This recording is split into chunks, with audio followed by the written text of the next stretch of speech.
Down here, salt is a way of life.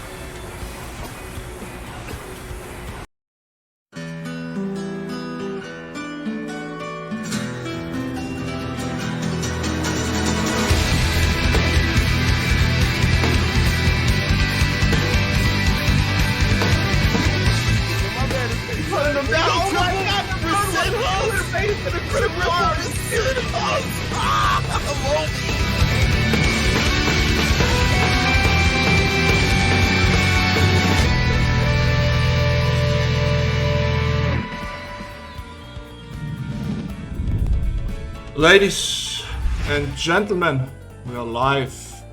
We are live. Welcome everybody to the Saltmine. My name is Funkfist. Today with me commentating, GP. Say hi. Hello, how are we doing today, everyone? I'm looking forward to some fantastic Street Fighter 5 action happening today. And we've got the Capcom Pro Tour World Warriors Europe East today. Europe East, exactly.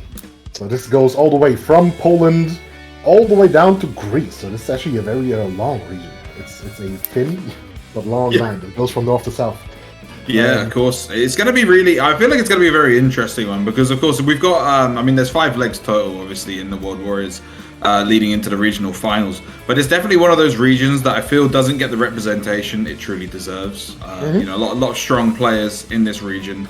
I'm looking forward to seeing one of them make it out to the Capcom Pro Tour finals later on in the year. There are some players I've already seen in the brackets that I know from ranked mode, so I'm looking forward to seeing them win or lose. Well, play, right? Yeah, of course. Well, while you recognize them, is there anything you can tell us about some of the ones that you do recognize there? Yes, I'll get to it when we see them in the matches, I would say. But yeah, some of those names say something to me, like Merkin as an example, Mephi. Yeah, I've seen some of those, for sure. Right, to explain to the people how this works, right? We have in the World Warrior event, and the whole world is divided into a certain region, and we are doing the tournament for the Europe region. There's 6 tournaments overall per region, with 5 qualifying tournaments where people play in the top 8 get points. And of course, the further you get into the tournament, the more points you get. People gather the points, and at the end of it, we determine the top 8 from a given region, and those top 8 will be invited to a 6th and last regional tournament, where they will play against each other, and the winner of that tournament will be sent to the Capcom Cup. The great thing. This happens all across the globe, separately for every region, and then we have the big finals where all the finalists get together and duke it out. Yeah, absolutely. So, of course, it's a relatively long-winded method, but it does allow players plenty of opportunity to prove themselves in each individual region and make their way to the grand stage right at the end. And it's truly one of those formats which you look at and you think, oh, this must be, you know, it's a new format for this year, right? Isn't it? So it's one of those ones which you look at and you think this is definitely something that they may be potentially trialing for Street Fighter 6. Obviously, we don't want to focus too much on the new game because we are still here playing Street Fighter 5. But Street Fighter 6 absolutely is a game that everyone's looking towards in the future. And I think this is a perfect time for them to try this new system of making sure that players from all around the globe are able to be represented on the big stage. Right, that is interesting. It sends out, you're going to send out 1 player from every given region, and we have quite a few of those actually. We have EU East, EU West, we have Germany, we have UK, we have Nordic, Baltic, we have Japan, of course, America. Quite a bit. Quite a few people, right? And those people maybe didn't have the opportunity to travel, right? So it's cool that they have a shot at making it, and there might also be some interesting upsets, right? Like what if, I don't know, some South American player goes hard, you know, at the CPT finals? Would be cool. Exactly. Well, I mean, you never know, and I always think about it, and there's always been, at every Capcom Pro Tour, there's always been one player which maybe didn't quite get the respect they deserved going into the tournament, and they ended up making massive waves on the day of Capcom Cup, and it's beautiful when it happens. I mean, I always remember, I hate that I can't remember their name, but at the final Capcom Cup for Street Fighter 4, there was a player from South America, which I believe they upset Snake Eyes early on, and I'm vaguely remembering, but they were an able player, and I remember watching. I was like, oh my god, this guy is so sick, but I'd never heard of him. before that, and just having players have that kind of opportunity is just perfect. But we haven't been going on about this, but I believe we've actually got our first game ready to go. I've also seen the lobby. We're looking at the loading bar right now. Right, okay, so we're starting off with our winners round one. We've got Mayfi and Rafi 888. Funkfist, sorry, would you be able to tell us anything about these players? Are you aware of them? Obviously, sadly not in this case. But I've seen a Bison. Quite impressive character. Bison plus frames all across the board. Neutral skips, plus frames, big damage. The common grab for some reason. Oh wow, Bison and mirrors. Oh, a mirror, wow. I see. Okay, so this is going to be a slugfest, guaranteed. Absolutely. A little bit of a start there, but immediately in. And you see both using the... Oh, sorry, no, they're actually using opposite V reversal and V skills. Yes, very interesting. Okay, so which one is which one? The right one is the green. Okay. Yes. So yeah, V skill 2, you gotta check that one, right? It's a teleport, but if you react to it, you can jab him out of it, you can grab him out of it. But of course you have to be ready. Yeah. So it's you know, as you show by these different V skill and V triggers, despite the fact that they are the same character, they are very different in the way they're going to be playing this. And you see good use of that teleport. And right as you mentioned, they're jabbing them out of the teleport. Very. What's the second time to it? Before that, he actually used a hard kick against it and stuff kind of like that. Yeah. So it is reactable as long as you're aware of it, right? And it is true, like both Bisons using different triggers, and they both work. They're both very strong, actually. Yeah. In their own regard. Yeah, and it was a really close, scrappy first game there, but Murphy taking the first round there. Very, very nicely done. Round start, Demon Devil's Reverse. Powerful. Immediate. Now that's the thing. I think Bison is not well equipped to handle the Bison matchup, as weird as that sounds, you know? It's very oppressive character. Meanwhile, Bison, not the best anti-airs. Doesn't have much of a reversal. Has a free frame at the very least. Now, welcome to the corner. Oh, and he's now stuck here. And Rafi is going to say... Oh, great anti-air there. Just going to save themselves from stun there, Murphy. And immediately leveling it up there. Rafi just trying to get their way in here. Oh, wow. Okay, Exo is back. Activate, of course, slide activate. Standard. Now, if he does the Devil's Reverse in trigger 1, he will always cross over when he teleports away. Doesn't matter though, gets slid. Yeah, when you see those bars pop up, you gotta expect Bison to slap. Oh yeah, because it's their most favorite activation. It's such a strong activation style, you know, it covers half the screen, you know, it can catch people lacking. Slide into activate, such a strong option for Bison. But Mephi going to go at 1-0 here in the first game of this stream. Round 1. Yeah, straight back into it. Alpha Bison skin. Very cool, the big cape. Ooh, gets clipped by the V-Skill too. Yeah, and gets a little bit of a combo off of that as well. Very nicely done. Wow, use the medium kick. The medium kick is a very evil tool. It's a button that doesn't have a hitbox on startup, only on recovery. Really? Yes, so it is a supreme poking tool. Oh yeah, that sounds nasty. It is nasty, for sure. Bison considered top tier, like quite a few in this season. Bison doesn't seem like he's been weak at any point in this game. Just a very solid character all around. Obviously, being piloted by Problem X to win a previous Capcom Cup, so definitely a strong character. But there you go. You see Mephi looking pretty comfortable. Those medium kicks putting in the work. Yeah. Just needing to get one singular poke, so not looking for anything too crazy. Again, going to get the jab there, just to secure that round. Rafi in dire need of a round just to get himself on the board here. On start Devil Reverse, the classic. Many jumps. Try to avoid each other, right? Like, because many of the approaches that Bison have that are on the offensive side get blown up by neutral jumps. Like scissors, slide, down forward, hard punch, all of those tools kind of lose to neutral jumps. Yeah, of course. Clipped him with the scissors. Interrupted the Rafi scissors. Pushed into the corner. Yeah, Rafi jumping out of there, but it's taken a lot of damage so far. And he gets caught out there. He's in so much trouble here. Yeah, gotta be careful with those scissors. Gotta be spaced. Oh, tried to press something, but it was too late. Got countered. Yeah, and there's that medium kick, as you mentioned before. That button just pulls its way through. Exactly. It's such a strong poke. And yeah, so we'll be seeing Mephi move on in the bracket and winner's side. Obviously, it is a double elimination tournament, which does mean that it's not all over for Rafi 888 here in the World Warriors Europe East. He's still got losers bracket where they can run through, and maybe they can make an upset. Maybe make a good run through the losers bracket. Morose Protocol in chat says, on initial release, Bison was weak in StreetFighter. Well, yeah, that's true actually. He worked a little bit differently. He did not have a free framer on launch, so he could not play his pressure game as well. Because his pressure is mostly built around +1 buttons.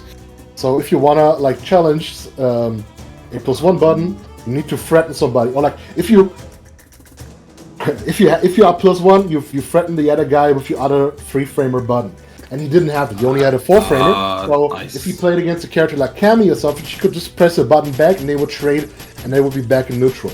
Right? I see. Fair enough. You know what? I'll hold my hands up to that one. I was not particularly involved in Season 1 of Street Fighter. I looked at it when there's no Dudley, there's no Sagat. I'm not particularly interested in this at this point in time.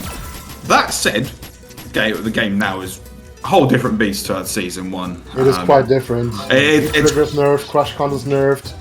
V-Reversal, quite a few changes, way different characters, for sure, yeah.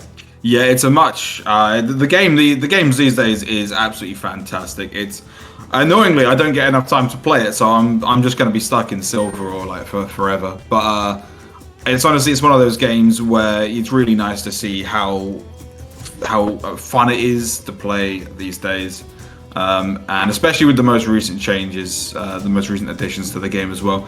Game looks absolutely fantastic and is absolute joy to maybe not play if I don't have time, but it's very much a joy to commentate as well. So what are we moving here? That's the Macedonia flag, right? Yeah. Got a little geography lesson here. Yeah, vexillology was never really my forte. I don't want to embarrass myself by guessing, so this is Macedonia for sure. It's Macedonia, and the other one is Czech. Czech. Okay, yes, yes. I don't want to make myself look an absolute fool on commentary, but hey, I will probably do that at some point later. But no worries. The only person making a fool of themselves is me, because these players are probably going to be absolutely fantastic. Everybody giving their best, even the commentators. Yeah, we all got to try our best for this, you know. We all got to make sure you know, we're doing the absolute best to represent not only the European community, but the Street Fighter community as well. Mm-hmm. Right. So while we get ready for this next game, so who are we seeing this time is the question. What characters are we seeing? The big reveal in a second. Wow, mirrors. Oh, another mirror. Mirror. Okay. And so we have got another winners round 1 game. We've got Voynach and Rezanebe kicking off this game in an Akuma mirror. Interesting. That character fell off after nerfs. People just don't see him as being worthwhile enough. Even though I still think he's decent enough. Not like he's weak. He's just not the toppest of top tiers anymore. Fight. Exactly. I don't think Akuma's ever... I mean, he's a character that's been represented quite well throughout the course of the game. Immediately catching that tattoo. Down on the teleport. Love it. Oh my god, Voynach just come out. And that's just how it is, right? Akumas are glass cannons, right? They're just like... Yeah. Oh my god, Voynach. Nukes strapped to their fists. Yeah. He's one of them characters that, yeah, he's a glass cannon, but is there more cannon than glass in this case? And it looked like it in the case of Voynach, who came out swinging violently in that first round. Good to see it. There's nothing quite like a well-timed anti-air. Right. And that is actually optimal, right? Because many Akumas like to anti-air with their V-skill, but it's actually better to anti-air with the DP. It's just more legit. Of course, whatever works, right? The DP is the good old reliable. Yeah, 100%. And of course, you know, when you're reaching these sorts of levels where, you know, you're competing in the Capcom Pro Tour, you want to be picking options that are going to be giving you the most optimal situation and best damage possible. But Void Arch, they're playing very, very strong here in that first game, sorry. Honestly, looked very comfortable in the offense. Gotta see that. Of course, there's always a possibility of comebacks. Yeah, you know, it's one of those ones where, I mean, it may only be a first to two, but it can swing in the blink of an eye. Immediate DP on wake up there from Rezenebe. Ballsy, but it worked out. Good anti-air as well. He's going to be pressing in the corner here. Oh, okay, he's running the V-Skill 2. I didn't notice it. Yeah, V-Skill and V-Trigger 2. V-Trigger 2, interesting. Yeah, this is getting more popular. Like, people do not consider this stronger, but people like do use it. I guess it's just fun to use. And yeah, of course. I mean, look at that. You can just basically cancel every special into every special with the Trigger 2. That is the and it leads to some absolutely absurd combos. But despite that, Voidash not getting a huge amount out of that trigger, and this does mean that Rezenebe has their own trigger on deck. Of course, we are no stranger to V-Skill 1, V-Trigger 1 for Akuma. Oh, he got the grab, yes. They got him. Standard. The Shoto classic there from Voidash. Crouching medium kick into fireball. Very nicely done. Hit. You kick Tatsu. Classic. This is the classic Akuma combo. Akuma can do this combo in every game. Oh, really? Signature, yes.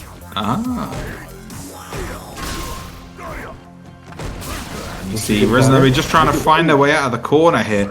Not having a great deal of luck at this point in time. A few neutral jumps in the corner, jumps out, managed to apply some pressure. Walk up throw. The classic. Forward hard punch, -2.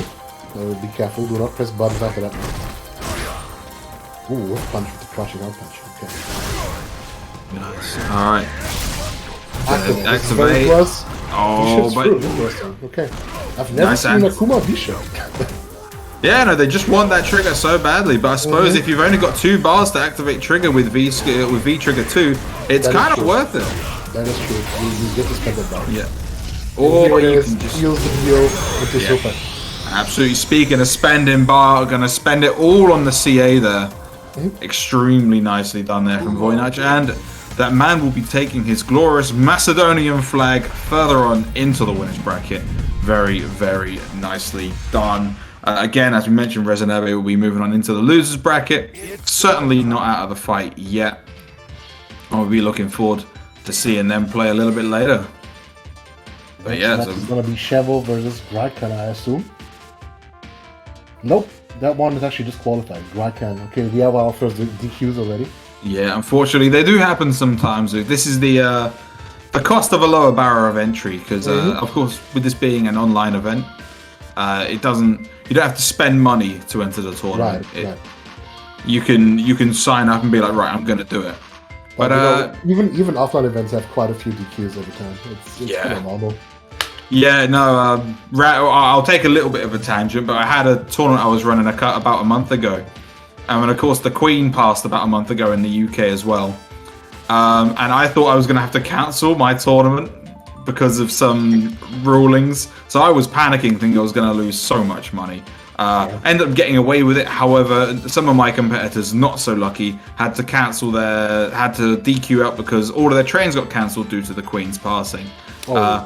Yeah, one of those ones which you're looking at and be like, wow, okay, I can't believe that's a thing that's happened. But life goes on. But we'll be moving on with our next game, which I believe is going to be Calmao 09 and Shivo. So again, these are 2 players I'm not acutely aware of. However, I do know that Calmao 09 is the 3rd seed of this bracket.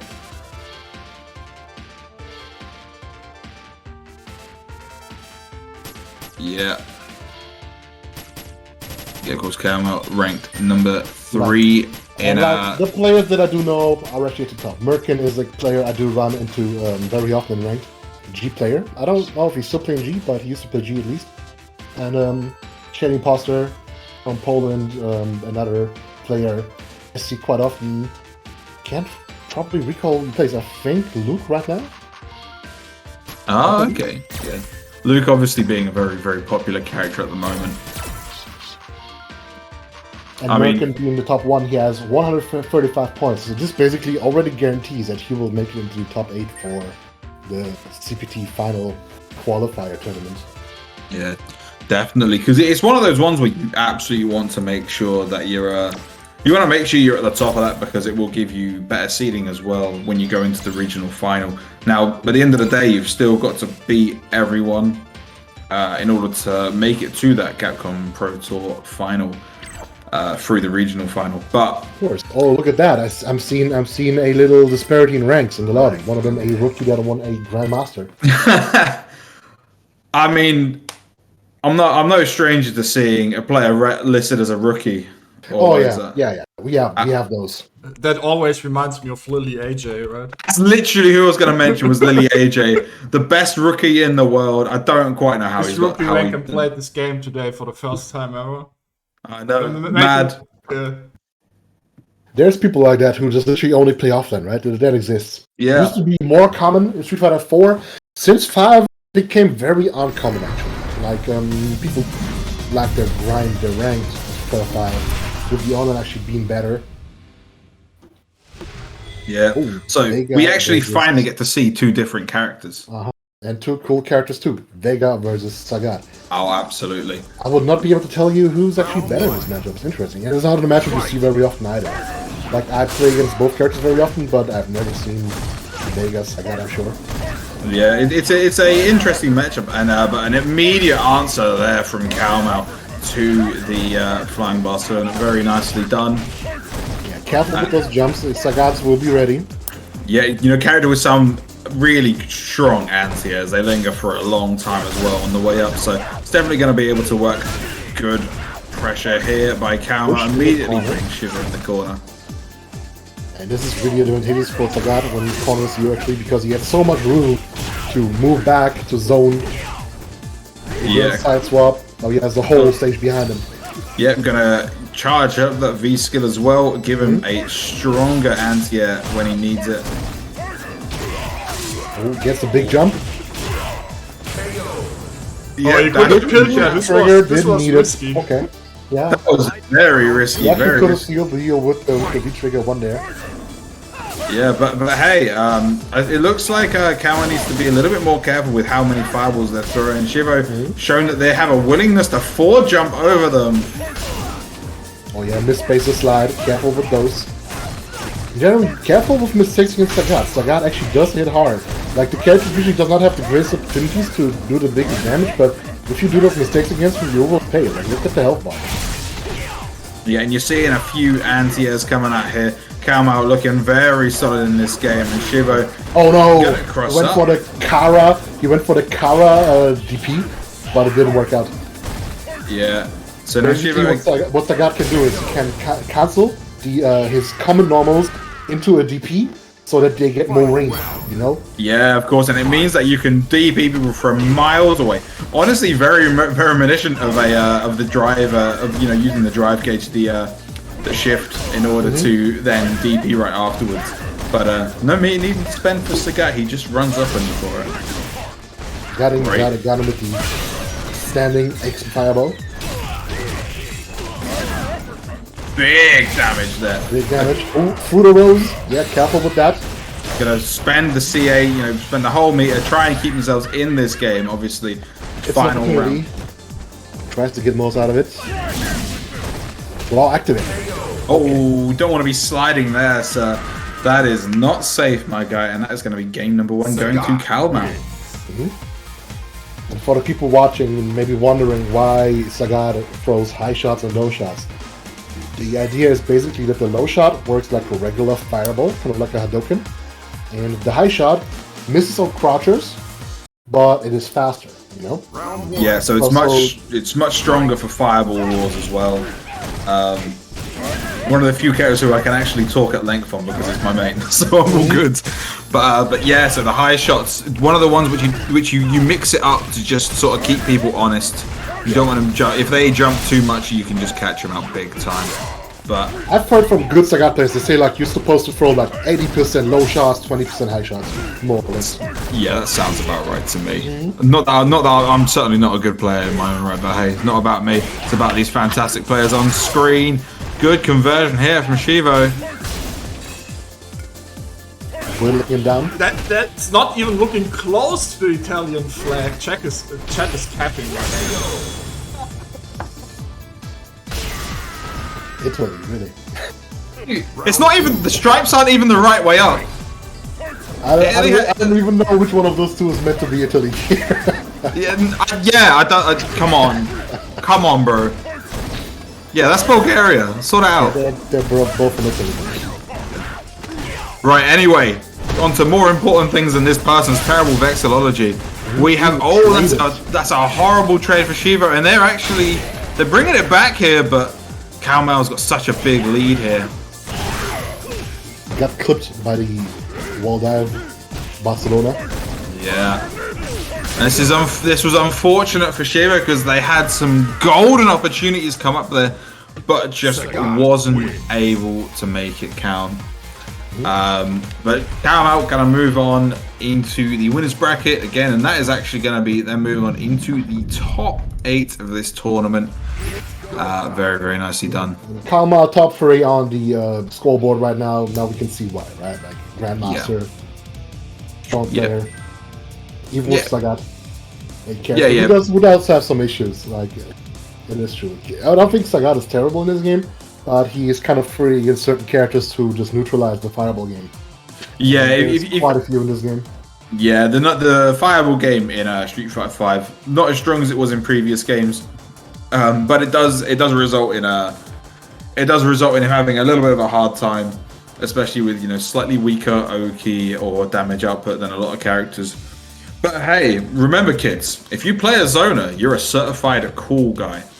Cool. And do you know what would also make you cool? Is if you look at the World Warrior tournaments that we've got lined up here, all of these being run by Saltmine League. Massive shouts to those guys. As you see, you've got UK and Ireland, Europe West and Europe East here, and there are more. Obviously, you've got the Baltics. You've got the German ones as well. Yeah, Nordic and Baltic. I do commentary for all those. Nordic and Baltic is actually next week. Ooh. Oh yes, so make sure you tune in next week for the Nordic and Baltic round number 4 of their. That is a strong region. That's good players there. Quite a few. Yeah, this is Barnet. I don't know. Does Logi play? Phenom. Phenom, of course. Yeah. Yeah. There's some really strong players in that region. But Phenom won the Capcom qualifier now, so he probably doesn't need to attend anymore. Yeah, but he might gatekeep, Just push some people out. I mean, he's allowed to gatekeep. Yeah. I mean, that would be truly chaotic, wouldn't it, to be gatekeep your own region? I'm about it personally. That would be very funny. Dr. Gulag, of course. I always think Dr. Gulag is Russian, but of course he is Nordic. Yeah. Finland. I despise playing him. Finnish player. Laura player. Oh boy. You fired, Pontus.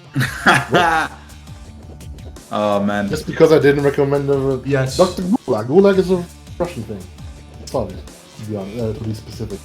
But yeah, I mean, of course, I run into him very often in ranked. Dr. Gulag. I dread it every time. He's very strong. Playing Laura. Bad matchup for me on top of that, so it's twice as painful. Yeah.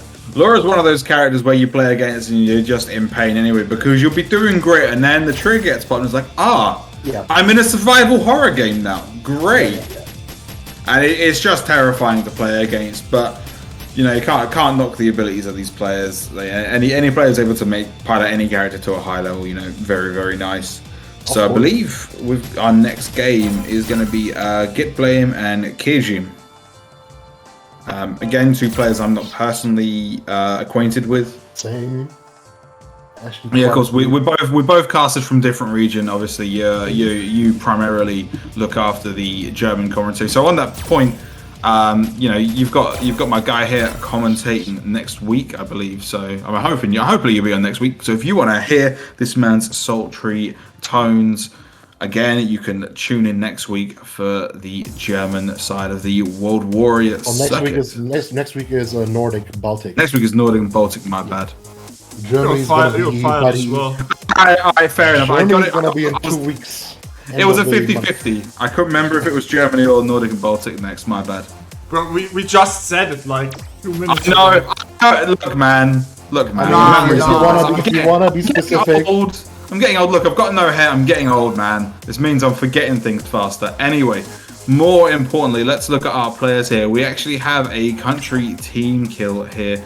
2 Poles duking it out. Interesting. Any polls in chat? Wonder if we do have any kicking about. But yeah, get blame, KG. Wonder which characters they'll be bringing to the table. I see Shady Imposter in the chat. He's from Poland for sure. I mean, he's in the tournament as well. He's waiting for his game. Right. So what do we have here? Wow, Blanca. Aztec Blanca versus Sakura. Round 1. Right, yeah, so Sakura, one of the more popular characters, very very much on the top of every sort of winning every like character popularity poll. Blanca not so much, but definitely loved by those who are unhinged enough to play this character. Of course, and being a World Warrior, always a favorite. Absolutely. So, the way the matches work with Blanca is, does your character have an answer to light Blanca ball or not? No? If you do have an answer to light Blanca ball and block, the matchup is much easier for you. If you don't, he will block you really hard. Absolutely. And so the important question that I have for you is, does Sakura have an answer for light Blanca ball? I think so. Probably I don't know. Oh no. That's definitely not it. Far. And that also was the light ball. That bounced off way too far. Oh, got caught with the spacing there. Very nicely done there from KG. Just kind of using the space to feint that they're going to hit the shield and then, well, just not doing so. Hitting block, no chance. We're going to just get nice and close. And this is a matchup you just have to know. You have to lab it, you have to play it to understand it, because he doesn't quite play StreetFighter, right? It's a very different kind of game. He uses Blanca balls to fake you out, to do some range stuff, and you just gotta know. Yeah,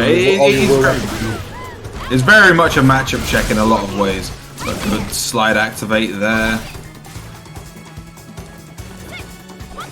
Fireball's gotta be careful too because he has the rainbow ball, which is fireball removed.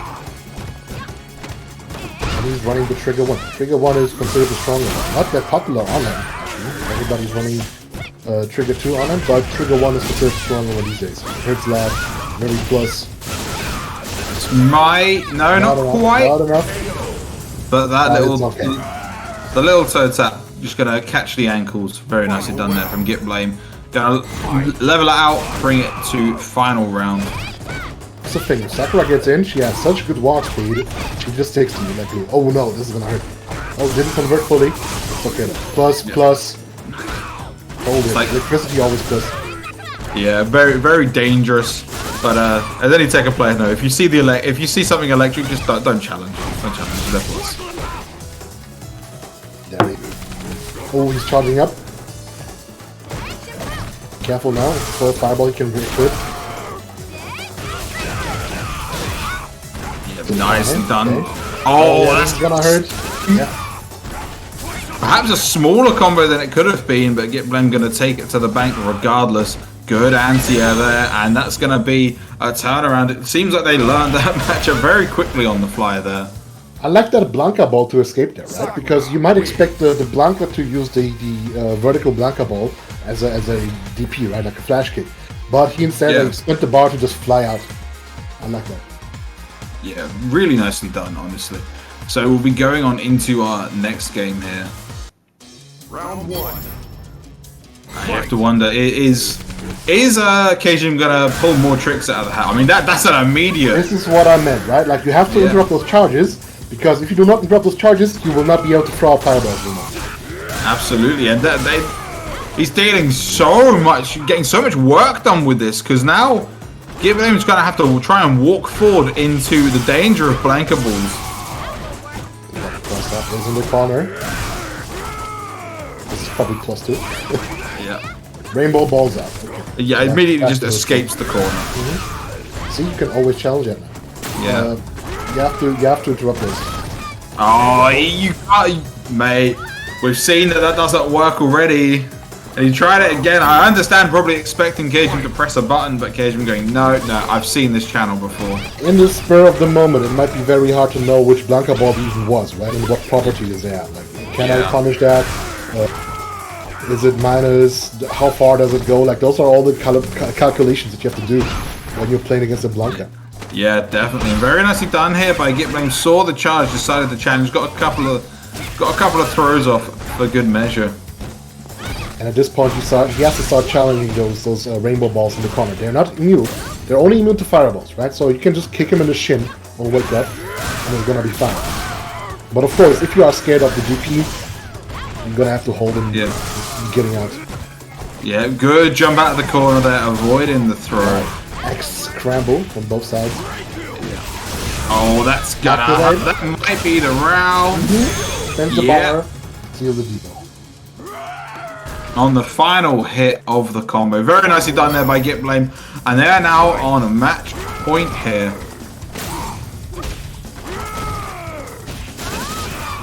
Good stuff there. Big jump in.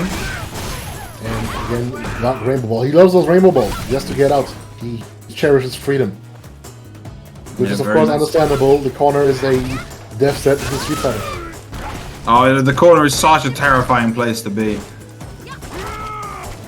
But one thing to note is that Cajun's been using his he's been using V skill 2, obviously, as strong as it is. But of course, abusing the fact that Sakura's fireballs do not travel full screen mean that essentially anywhere beyond sort of mid screen means that he's at an essential advantage there. Oh, that's gonna sting. You just have to play around. Normally Sakura can like charge the fireball, so that it does travel full screen, but then it gives Blanka to react, as you just saw, right? He could fly a ball through the Blanka ball, or he can get the charge. So this is a smart pick, for sure. Yeah, really nice. Really exemplifying picking your V skill and V trigger to deal with the opponent's character in particular. And it paid off dividends right at the end there for Cajun, because managed to use the V skill in order to punish Sakura charging a fireball and actually got the round and the game off of it. So we're going into game number 3. I believe it's our first game 3 of the stream. Yes. And he called out the charge at round start, push him to the corner of that. Close to stun 2. Yeah, don't let him escape. Oh, he escaped. Okay. Yeah. That's also another thing. You just kind of have to laugh, like changing the beast. Absolutely. You need to keep these characters pinned down, because if you let the opponent out of the corner, well, as if they jump over you, you're now the one in the corner. Very dangerous place to be. Nice. The light kick buffer into DP. Yeah. Oh my god, what a turnaround. I'm actually going to push Gitblame into the corner. That's a 2-bot trigger too. Very, very evil. And he's getting so much mileage out of that rainbow ball. Yeah.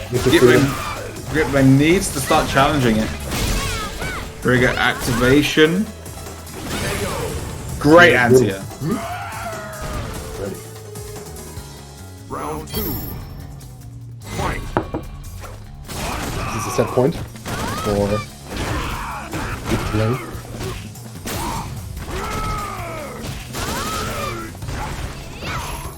Ooh, over. Okay. Blanka ball, nope, clips him even. Big payoff.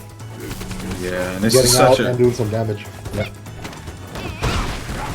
Through. Gitblame, looking real solid, but this is going to be nice damage for Cajun here.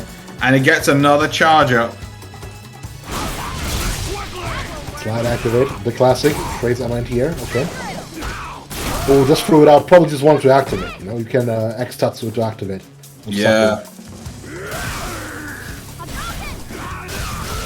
Oh wow. Okay.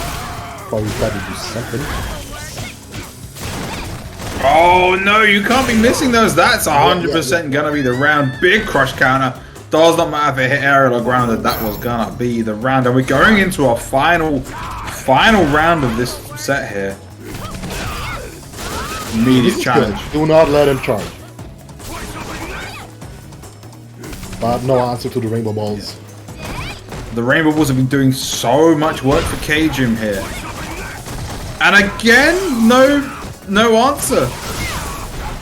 After that, I would straight up go into the lab and try to figure out how to deal with that tool. Yeah, you absolutely need to. Vertical ball, reversal, blanker ball. Grabs weapon, activate. Good activation. Get blame looking real solid here. Get both activated. Okay. Oh, that was a bit of a funky situation there. Fully rolled in, no button press. And it's really. Charge again. Yeah. Oh, hang on. Oh, I thought they were. I had it in my head they were going to be able to convert off that. There was the punish. It's finally working. Yeah. And the anti-air K-Jim just cracking a little bit right at the end there. Made it work, you know, right when it mattered the most. You know, that blanker ball punish. Very good. Yeah. Finally got it sorted right at the end there. So Get Blame going to be moving on into the winner's side of bracket, into the top 8, where they play against the winner of Maiken and Mayfi. Very, very nicely done there. Of course, Get Blame certainly not out of the picture just yet. But wow, that was a tense set we just had there. Yeah. Interesting. Quite even too. Pretty good. Those are the best matches, right? The matches that aren't just the free blow. Absolutely. Right? It's best when it's back and forth. Exactly. Yeah, you love it. You love to see it when there's like a real conversation between the players.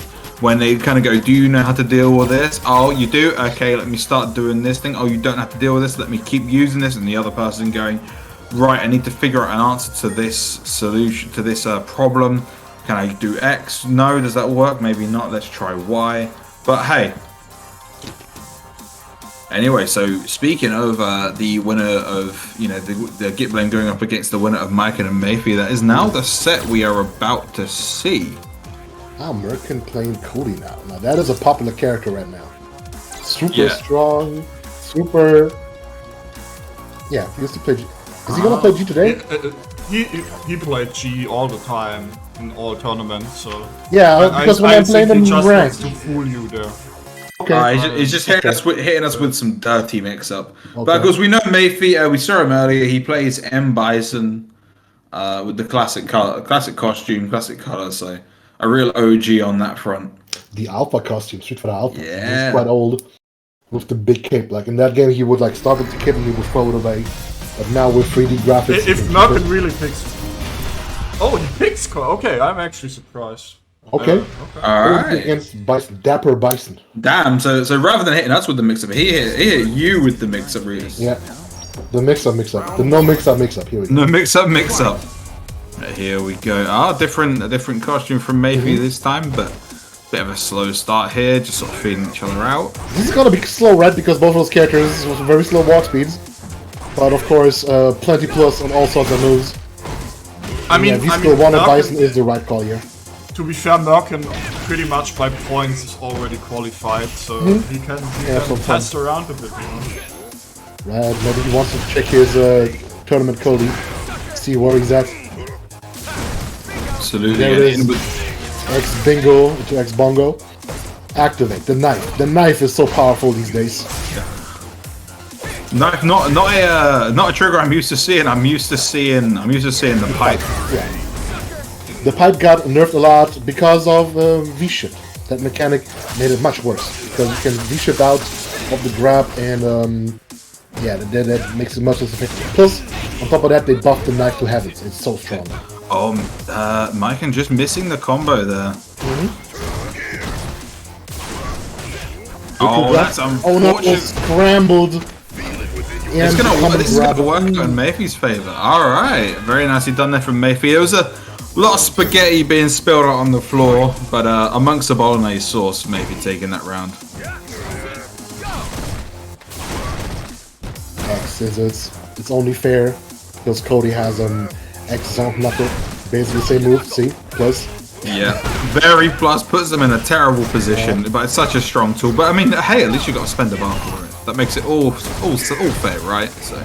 Hey, I guess it's fairness, man. Yeah. Into the corner. Yeah. Big damage. That's not a thing Cody has. Because of the Zunk buffs, you can extend many combos that normal characters would not be able to. Just attach like a charged Zunk knuckle in. Psycho Axe. Powerful move. Slide. Okay. Back throw. This gives Oki. Oh, he doesn't go for it, okay? Very nice. Mayfi going to be taking this round, though. Hit him with the ruffian kick to finish off that combo. Very nicely done. Final round. We're going into our final round of this first game, and Got the anti-air, misspaced it though. Yeah, big 3-piece there from Mayfi. Challenger, the Mio kick is hard. You have to whiff punish it, but on startup you will most likely lose. Yeah, because it's just got so much range, and Mayfi playing absolutely fantastically so far. Just a really good, solid game plan at the moment. This. He's of course +3. Yeah, and he's yet to take a real hit. +1. Oh, +3. Got the plus frame scrambled. He has too many. Yeah, and sweep activate. No slide, but not required. Oh, okay. XDR, okay. Just throw it out, as long as it works. Yeah, but he is stuck in the corner here versus a Cody with trigger. That is a dangerous place to be. And basically every knife normal is plus. Yeah. Like, the only thing that's not plus is the Todd combo. Oh, and this has been a big comeback, and I can't believe Maiken brought that back on a magic pixel. That knife worked out so well for him. I mean, honestly, it says he's Polish, but he may well be English because the knife was the knife was very clearly from use of like a London resident. Yeah, Jesus. The shiv. But we're going into game number 2. They should add a character that can like glass people. What, make him a big football fan? Yeah. That sounds completely accurate. Nice jumping light punch there to anti. Didn't get a huge payoff for it, but Got the neutral jump on the scissor, but it didn't work out. Like sometimes the reads are right, but it just doesn't work out. Maybe because of unfamiliarity or just slightly off timing. Yeah, it'd be that way sometimes. But I mean, Maiken looking so solid in this round. Mayfi just struggling to fight their way out of the corner here, and yeah, Maiken looking to give themselves a route into the top 8 of this tournament. There's a back throw. Psycho Axe +1, of course. Yeah, plus frames.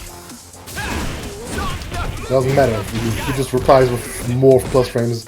That's the thing. Like both of those characters are actually kind of similar in that regard. They just for all that stuff, that's just like plus all day. Absolutely, and unfortunately just missing the combo, but Murphy's going to pick it up anyway.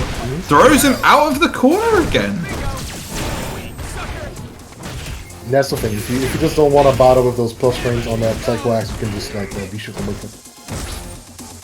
Yeah. And it makes Bison like hard commit if he wants to get something out of it. Like you would have to slide or something. Big Psycho Scissors there. Okay, wait. Shifts. Doesn't matter. Okay. Another chip damage. Dash up jab. Very, very nicely done there from Mayfi. Keeping themselves alive in this set. Yeah. And that's the evil part, right? Like they give him a common grab, and Bison is a character who is like plus so easily. So that's a dangerous combination. That is, and unfortunately, Mayfi got a big jump in there, but only got the aerial attack out there. Didn't actually convert from there. That's a real heartbreaker for him. Back throw. It's about surviving that Bison pressure. Oh no, misses the anti-air. Yeah, I mean, this is a new character for him, right? And that's one of the things you have to get used to first, right? Like the timing, the range, and everything for the anti-air. Yeah. Of course, Cody, not a character known for having fantastic anti-airs in their own right. It's also awkward. Like, it's a standing hard punch. And most people just do not anti-air with that. Yeah. But that is going to be the round. Very fast-paced final round there, but Maiken going to be moving on. Takes it 2-0. Mayfi, on the other hand, going to drop down into the loser's bracket. Well, they'll be playing against Gryken. Oh, no, they won't, because Gryken's DQing that, so they are actually going to make it into the losers side of top 8 here. So, we are now going to be moving into our final top 8 winners side qualifier, which is Shady Imposter and Voynarch. Exactly. Shady Imposter is a player I ran into quite often in rank, actually. That's a name I'll recall. Like, many of those players seem to be, well, maybe not new, but I just didn't run into them because I am in the Diamond Plus bracket. So, I only play against players that are like Diamonds up until Warlord, right? So, many of those Platinum players, I sadly don't know of from experience playing. I see. That was a subtle little flex coming in there, but hey. But yeah. Not of a flex, it's just like, yeah, I mean, that was rude, Funk, the StreetFighter, bro. it's not rude. It's just like a little bit of a shame, right? That some people just don't get as much exposure. But I think that's the advantage of tournaments like these, that these players can show up here and show what they can do. Yeah, absolutely. I mean, there's so many. It's great that they get some recognition here. Exactly. There's so many players out here who are like low key cracked as hell, but they just don't get the recognition they deserve. But you know, it's great that we get opportunities like this to show. That's also a good thing about World Warriors. You see so many people that you actually don't see that much. That's cool. It's cool. Players from different regions, players in different skill ranges. It's all very cool, and it's of course good for everybody. Like, you can just join if you are in a region that has World Warrior, and you probably are. You can just join and gather some experience, right? Even if it's just an honor tournament, you will still get those tournament nerves. I promise. If it's the first time. Oh, yeah, tournament nerves. They're so real. Like, I mean, I've been competing across various games for about 13 years now, and before every tournament that matters, I'll be sat there like, whew, okay, come on, you know, you got this. It happens to everyone, and it's like it makes you feel alive right when it happens to you. It's a good thing, and it's something you have to practice. Like, you just have to expose yourself to those tournaments to just get more used to them. Yeah, definitely. You know, the more you compete, the more you get used to it. It never 100% goes away, but you at least learn how to deal with the nerves a little bit better. So we're going to be getting to this next game now. Which is, we've seen Voynarch early with the Akuma and Shady Imposter, the Polish Alex player. Right. Round 1. Right. Yeah. And of course, just to note, Shady Imposter is currently ranked 2nd in the standings for Europe East in the World Warrior Series. So they are doing. They're obviously just going to bolster up their points and make sure they're confirmed for the regional finals. But they're looking real solid thus far. Interesting. Playing Trigger 1v skill 1. This is not the meta choice. It's not a bad choice by any means, right? But it's just not the toppest of the toppest. But of course, Voynarch thinks that. You trigger 2v skill 2. Yeah. It is nice that Alex... Yeah, this was a big buff for Alex, given a knockdown of that lariat into Phil. Yeah. Like, Alex was a character obviously for a very long time not seen as particularly strong, but you know, looking a lot more solid these days. Oh my god, that parry! Parries and got him. Yeah. You have to watch out for those. When the trigger 1 is ready, be ready for Alex throwing them out. And yeah, Alex did get quite a few buffs over the 3 last seasons, and they're piling up now. Like, he is I would call him a complete character now. Like, I play him right now. Very fun to play, and by no means top tier or whatever, but he works now, and he didn't work before, so glad to see the character get functional. That being said, speaking of being functional, Voynarch's Akuma looking real solid right now. Oh, that's the yummy drop. That's sick. That's a special technique for Alex. When he does the chop, he has like a 2-frame window to land that special grab right after, and it's gonna frame stop. That was nasty, but the trigger is activated here for Voynarch as well. Damn, he just dashed up and down. Oh my god, that's big parry. Shady was very, very, very ready for that dive kick from Voynarch and just said, absolutely not. Let me squat on you real quick in my victory animation. Jesus. And this is what matches look like. Akuma versus Alex. Like Alex, quite a big high damage character. Akuma, the glass cannon. And at the same time, Alex not the best wake up game. So if Akuma does knock him down, he struggles a little bit. So yeah, both of those characters also explode each other. Yeah, 100%. I mean, it's one of the matchups where, you know, after you see lots of like the slower matchups go down. This is not one of those. This is going to be hold forward, press buttons at each other, abuse each other. Very nicely done. And Voynar's trying to do that now, but Shady going to fight back as well. See, slow it down in neutral just a little bit. Pushing forward. Getting close to corner. Oh, this is very negative. Didn't know. Activate. This gives knockdown Oki. Regular throw. Big chop. Oh, that's gonna sting. And the armor there from Shady actually gonna get past the EX Demon flip. Oh, jumping into the corner. You see Voynat probably trying to go for an empty jump low there. But Shady Imposter very, very ready for it. Yeah, and like if Alex does have that trigger one on Jack, you kind of have to like shift the way you pressure. Kind of go more for throws and then strikes because the strikes get parried.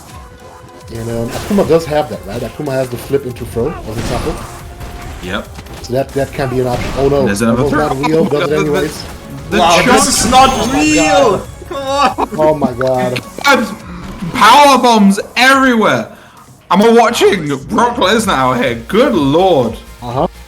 Yeah, this is not fully real. Like this is -5 on dash up, something like that. So be careful. Sometimes, man, sometimes you just get a little bit scared of the situation you're in. I can't fault it, honestly, because you look at it and you're like, oh my goodness, what's he gonna try and pull off on me? And in that case, Shady looked real strong. Voynach, though, we will see them again a little bit later because they are going to be dropping into the loser side of the top 8. Whereas Shady Imposter moves on and they'll be playing against Calmal 09 in winners semi-final. So I believe that is everything that we're expecting to have played is now being played before the top 8. So I guess we're moving into that now. Kedja versus Rezanebe, right? Rezanebi. Yep, that is taking place in the lower half of bracket. We will find out who the winner of that is very shortly. But I would just like to remind everyone watching, if you are one of our many fans of Street Fighter who are in Europe, it is not actually too late for you to take part in these World Warrior tournaments. There are 5 regions that are taking place here. You obviously have the UK and Ireland, my region. You've got Europe West, you've got Europe East, you've got the Nordics and Baltics, and then finally you've got Germany, which is my go here, Funkfist's home region. Germany is the most important region of them all, not even close. Yep, zero bias involved in that, and that is totally okay. Because I'm joined by 2 Germans here, so I'm gonna have maybe to not the most important, but it's the most surprising one so far, I would say. It sounds like it's been very popular because I know we were talking before. You think so? Because Jimmy is winning, right? Is this really a surprise? No, I just think it's surprising that so many Germans show up. That is so active. That's. I mean, Germany had the most. And that the play is so interesting. And as you know, we have claimed Reinhardt. He is one of us now. Germany had the most. He's German now. I'm very sorry. European World Warrior region so far. Why are you claiming him as German? What's going on here? Because he lives in Germany now. He lives in Germany for over 9 years now, bro. Has it really? Yeah. Damn. Okay. So he I guess you've got Ryan out now. Fair enough. Yeah. So we have the talent, and it's really cool that so many Germans showed up. So this is the coolest thing. Like we had first tournament 70-something signups. It's crazy. Yeah, that's mad. Right, so we'll be moving on into our top 8 now. But I do just want to make a point before we focus really on the gameplay. I very briefly between sets, I'm looking over into the chat room, and some dude who's not spoken in this channel at all before called me the UK Tim the Tapman. That's not okay. The only way I know that guy is a colossal, a guy who just absolutely could not win at Fall Guys. I'm not. Don't do this to me, bro. I don't even have any tattoos. Allow it. Anyway, so moving on into the actual bracket. So we've got Mike and Git Blame. So we did see a really close set for Git Blame to make his way here, and Mike didn't have an easy run of it either. But they are ranked number 1 in the rankings for Europe East at this point in time. So they're definitely the favorite going in. Right. Like, let's say the top three, I kind of said at this point, right? Merkin, Shady Imposter, and Kalmau with 105 to 135 points. I think those are guaranteed to be in the top 8 for sure at this point. Yeah, all three of them looking really, really solid on that front. But below that, we have quite a few who could still use some points to truly solidify their position. Like Voynark is at 35, but he could still make it in. yeah, absolutely. And of course, Gitblame, who we're going to be seeing. Hopefully, we'll be seeing in this match even. Someone should spend some points on Gitblame in the prediction. Oh yeah, we got predictions. No one wanna bet on Gitblame, you know. Hey, you know what? I'll bet someone Gitblame. You know. Or easy peasy. You know, I'll get big money if he wins. That's true. Yeah. Yeah, you know, you got to bet on the underdog sometimes, right? But of course, Gitblame is actually number 5, tied 5th with 60 points in Europe East at the moment. So there's certainly no slouch. It still matters because of like even if you already are qualified, you want a good seeding, right? So it still matters where you are with points. Absolutely, but yeah, so we're seeing Mike in here with the Cody as we saw beforehand. With the Poland mirror, let's see. Yep, Poland. Team kill is unfortunate, but it really do be that way sometimes. And we got the big pokes. And of course, well, Cody pokes with rougher buttons. He likes to poke with heavy buttons because he got the forward hard kick. Got the medium kick, big payoff. Yeah, oh, that's the crush counter, yeah. Big damage here from Mike, and he's got Gitblame in the corner. Gitblame going to need to try and fight their way out. Going to do so with the V reversal. Oh yeah, see, V-Skill 2 on Cody, such a strong anti-fireball tool. It's like 6 frames sawed up, so it can react to pretty much every fireball. Yeah, big stuff. Very strong, kind of like just takes them out of the game. Alright, he's got the knife out here, going to use it as a fireball, then it's not going to work out in their favour. Gitblame applying some pressure here, raw! -2 into XDP, the classic. Oh, did not convert it, right? Yeah, this is a special technique against Cody with knife.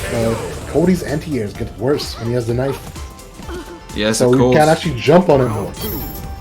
Yeah, it does somewhat make him a little bit susceptible on that front. So it's not all just rosy when you're popping that trigger. Yeah, this is what I do. Like Cody's pop the triggers. I stop playing neutral. I just jump. I just hold up. Full Cypress Hill mode, jump around. Jump around. But good pressure here from Gitblame. Completely unanswered, so never mind. Massive conversion there out of the corner from Maiken. Stun was stacking up, but Gitblame spending that V reversal to get some off it, but still piling up. Close to stun now. Next gears. Oh, and just catches him jumping out of the corner, shivs him. Welcome to East London, and away we go. Very nicely done there. Maiken going up 1-0 here. Those knife buttons are strong, really strong. Yeah, very, very nicely done. And it's nice. In a way, it's nice that they buffed it, right? Because in Street Fighter 4, he had the knife at the start on the floor, and he had to pick it up, right? But nobody bought it because it wasn't that good. Then in Street Fighter 5, they gave him the knife as a trigger, and it was bad because the pipe was so much better. And now finally, the knife is good. Yeah. At last. Right. They finally made it worth using. Oh dear, that's a bad buffer from Gitblame. Got away with it somewhat. Didn't get a big punish on it. Ooh, interrupted it. Wow. Yeah, that's one of the downsides of the Zonk, right? Yeah. You can interrupt it in the startup. Like, if you block it, it's of course plus, but in startup, it has a big hurt box in front of it. Yeah. Here comes the knife dashing throw from Maiken. Gitblame stuck in the corner here, and you've got a big angry man holding a weapon. What do you do? The knife is gone. Great counter poke there from Maiken. Only got a light jab out of it, but it's lovely to see counter poking like that. Oh, big crush. That's not going to kill just yet, but it's going to be. Kill, but it's close enough. Oh no, pocket sand! He woke up with the pocket sand. I can't believe it. No. Oh, gets put by the X. Wow. Damn, he pressed a hard kick right in his face. That is dangerous, but it's gonna pay off. As long as it works, it's fine.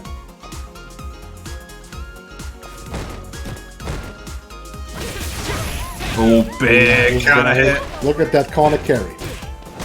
Yeah, of course, Cody carried with some really immaculate corner carry on the right combos. But you've got to jump over and actually get a conversion for it because Maiken missed their anti-air. Keeping him in the corner hit. Gonna activate. Oh, this is gonna sting. Yeah, very nicely done. Good. Yeah, got a lot out of it. Deactivate. Nice. Careful, this is plus. It's all plus. It's plus. Everything is plus. But that was a nice conversion here. Gimblane looking real clean at the moment, but the life is about even. The knife is gone though. It also chips so much, right? Like for good health. Big anti-air. Their next hit's gonna do it for either side, really. Reversals out. Smart call. And Maiken actually in danger of chip hit. Yeah. What would have happened? It would have been, even if that hadn't have hit, they would have buffered the Shoryuken and gone straight into the CA right afterwards. That was a checkmate situation there for Maiken. Very, very nicely done from Gimblane there. Keeping themselves in this game, and they may well move on here. Although it is first now. Yeah, it is first of 3 now. Of course it is. Oh, that's unsafe. Yeah. You can't space those, right? Those kicks, but that was too close. Zones. Throwing stuff out. Oh no! Oh no. It's plus. Shift. Is her reversal not fast enough? Or maybe he's just using it too late? Because with most characters you have to reversal the first hit of the X zone and block, you know? Because by the second one he can block the reversal, so you don't get as much out of it. Yeah, and Maiken looking real solid in all of that round.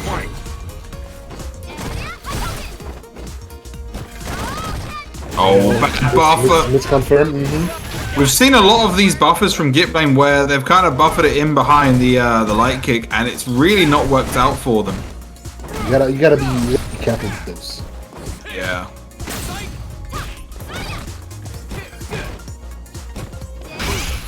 Oh, got him. Crush.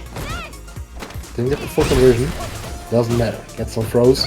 Okay. Nice early aerial there in order to crush the zone. Oh, that's unfortunate for though. Missed the combo and is going to be thrown into the corner for their troubles. Activate.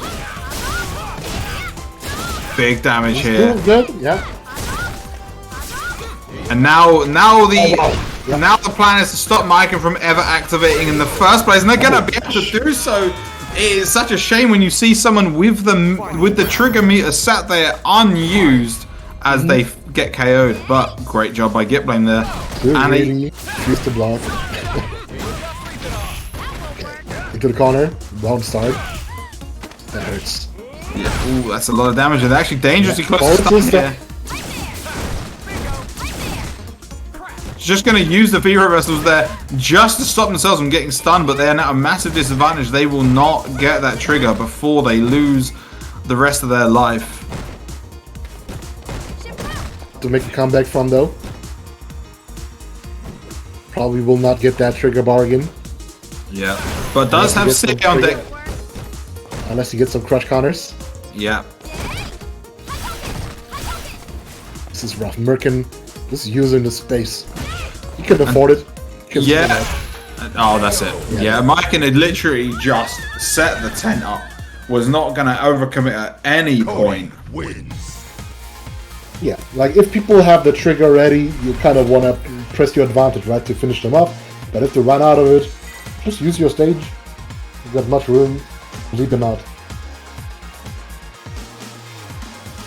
Good stuff. Well played. Round 1. Fight. Right, here we go. So Maiken going up 2-1 here. Yeah, no jumping allowed.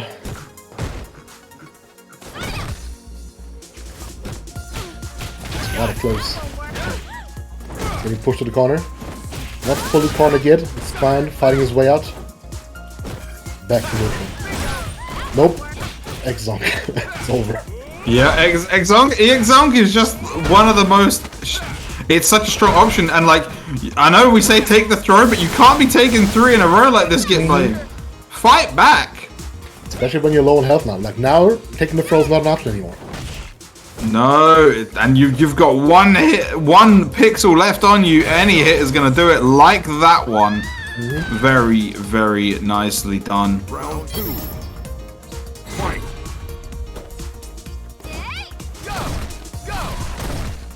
Fireballs. That Cody Fireball is actually very good too. And the X Fireball might be one of the best neutral scripts in the game. I just want to get it. I would say it's better than Zonky. Because you just throw it out and just walk behind it. Yeah, it's such a strong tool, and the character's ability to work around projectiles in this manner, or you'll work behind neutral and just kind of say, right, I am gonna end neutral in my favor now, no matter what you say. It's so potent.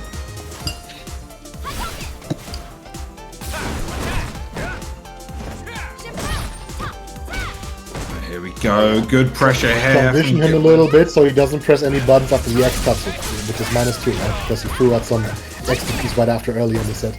Yeah. He's playing a real tense game here so far, but Mayakan wants they want this round. This will secure them their top 3 spot, secure them the lion's share of the points. And the knife is out, but the trigger is nearly out as well, jumping on him. Yeah, all those jumps traded so far against the knife. So maybe he should really consider, at least as long as he has the life advantage, to like trade into those anti-airs. Yeah. But of course now the knife is gone, he's got his anti-air back. But Gitblame just looking for a single poke here, just to secure themselves. Super? Nope, just anti-air. Nope, they're just gonna deck him out of the sky, hit him with the uppercut. Kneecap's gone. Very nicely done. Gitblame keeping themselves alive here in this set. Still set point for Merkin though. Dangerous. Yep. Jump over, nothing came of it. Zonk to start the pressure.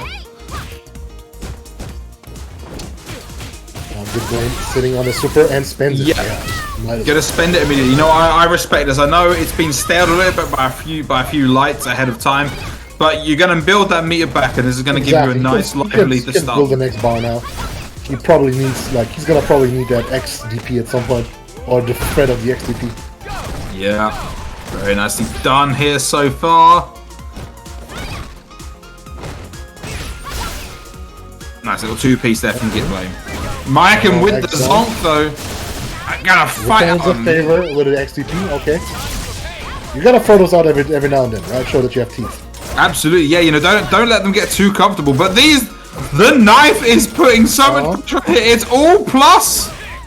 Oh, that's nearly it. If that was a proper conversion. Gitblame looking a little bit scared. He jumps out of the corner. Are they gonna get an opportunity to fight back here? They've got 1 bar of meter here. No, they are not. They're going to walk into the tornado.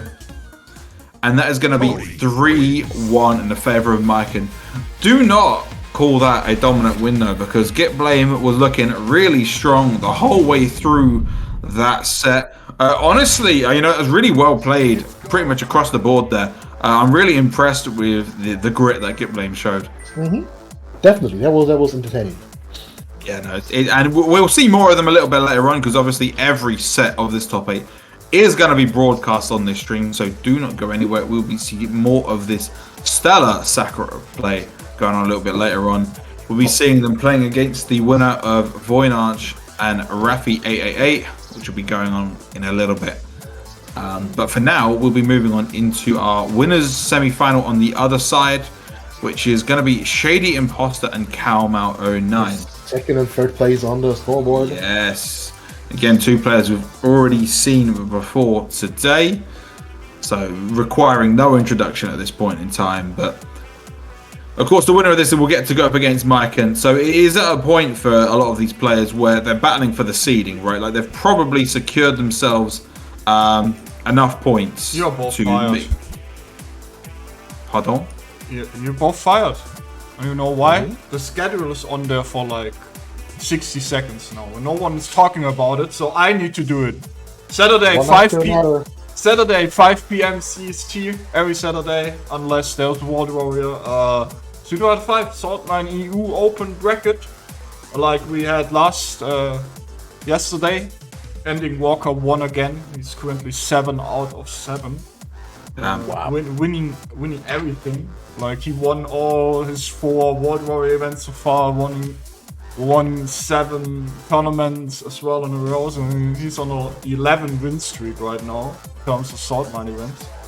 And every Sunday, not this Sunday, so not today, at 7 p.m. East Coast time, StreetFighter 5 NA East Coast. NA East Coast. NA East Coast. Then fair enough. I'll accept that firing. I had the rankings and the bracket up on my screen, so I had no. The answer to that myth is no. Did anybody have such a long streak? No, not even close. No, 7 out of 7 is kind of insane. But like, I mean, these online tournaments are really good for stuff like that. Again, this is something we literally. We spoke about before the broadcast, you know, players like Ending Walker who are still actually minors, being able to compete in a situation like this, and it allows them to do so without. Actually crazy. He showed up at versus fighting, his first ever offline event, and he came 3rd place. Like he only lost to Jester Power and Punk. Which is just absurd, really, isn't it? I mean, he's so good. I'm really sad I couldn't get to versus fighting. Obviously, that is the premier UK tournament for fighting games. But unfortunately, just schedule clashes. But hey, I was next there, time. Shame. I wanted to go, but alas, I'm sure I'll get there next year, hopefully. But yeah, so we'll be moving into our other winners semi-final now. Here we go. Oh, Ed. Okay, interesting. The Ed from Calma. Okay. Ed is interesting. We will see. This character is rather strong, right? Like, buffed a lot. Very strong tools, like with the flicker.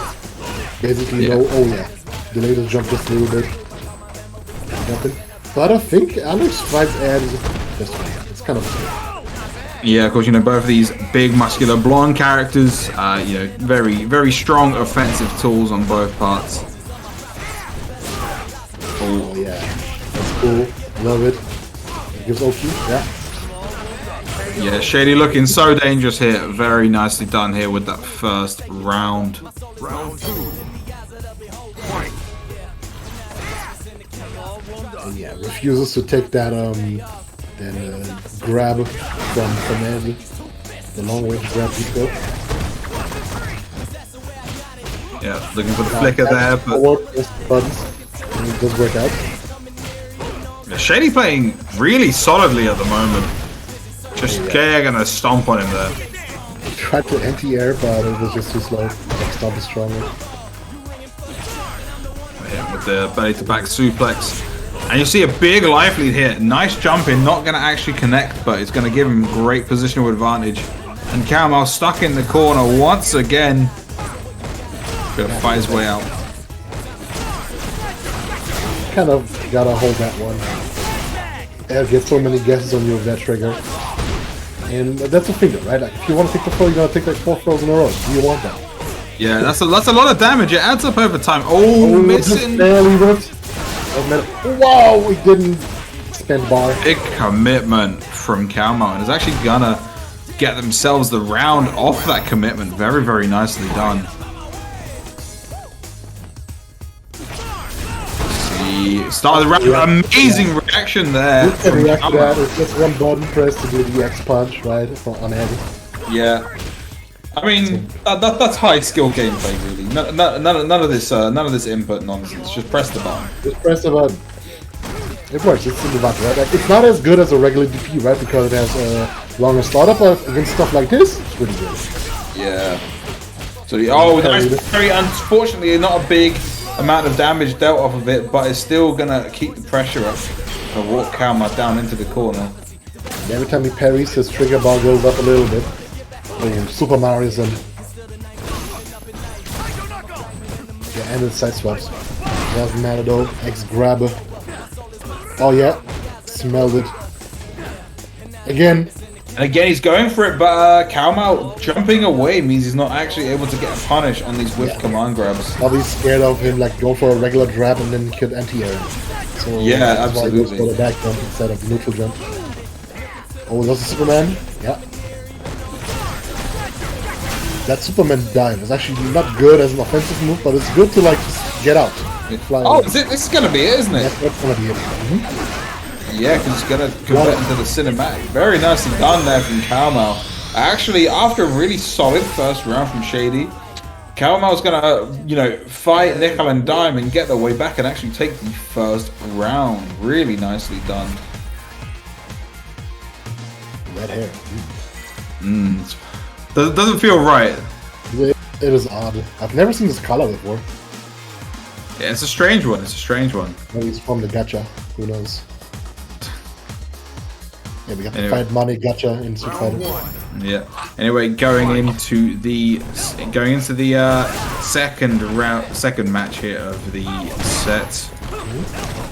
And now every time Shady Imposter sees Kama charging up either the fireball or the disco grab, he throws out the X elbow right after to hit the recovery. That's smart. Yeah, it's really good counterplay there. Of course, gotta keep the charge for that. We'll blast through, but it's too slow. Yeah, I'm gonna get punished for his troubles here. Nice elbow that time though, and gonna get the command grab as well. Calma Another one. chunks. Yeah, didn't go for the third one. Activate. Have to hold it. Nope. Gonna force the mix up here. Good throw there from Shady. Sorry, from Calmal. Oh, okay. Such a good button. Lovely button. Round 2. Fight.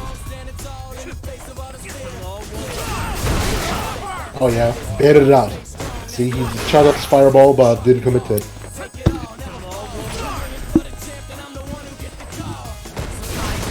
Oh no, that went nowhere.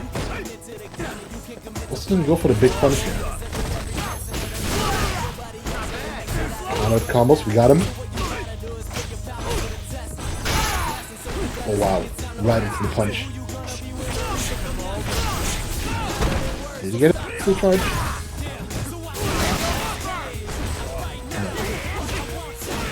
Whatever. In the corner. Big pressure. Oh yeah, reverses out. Back to neutral. Yeah, Alex prefers to be neutral. Alex does have pretty good neutral these days. Crush into the corner. And that guard crush might like look scary, but he can't really convert out of it. You just kind of hold. Oh yeah. There it is. X hyper bomb. Alex wins.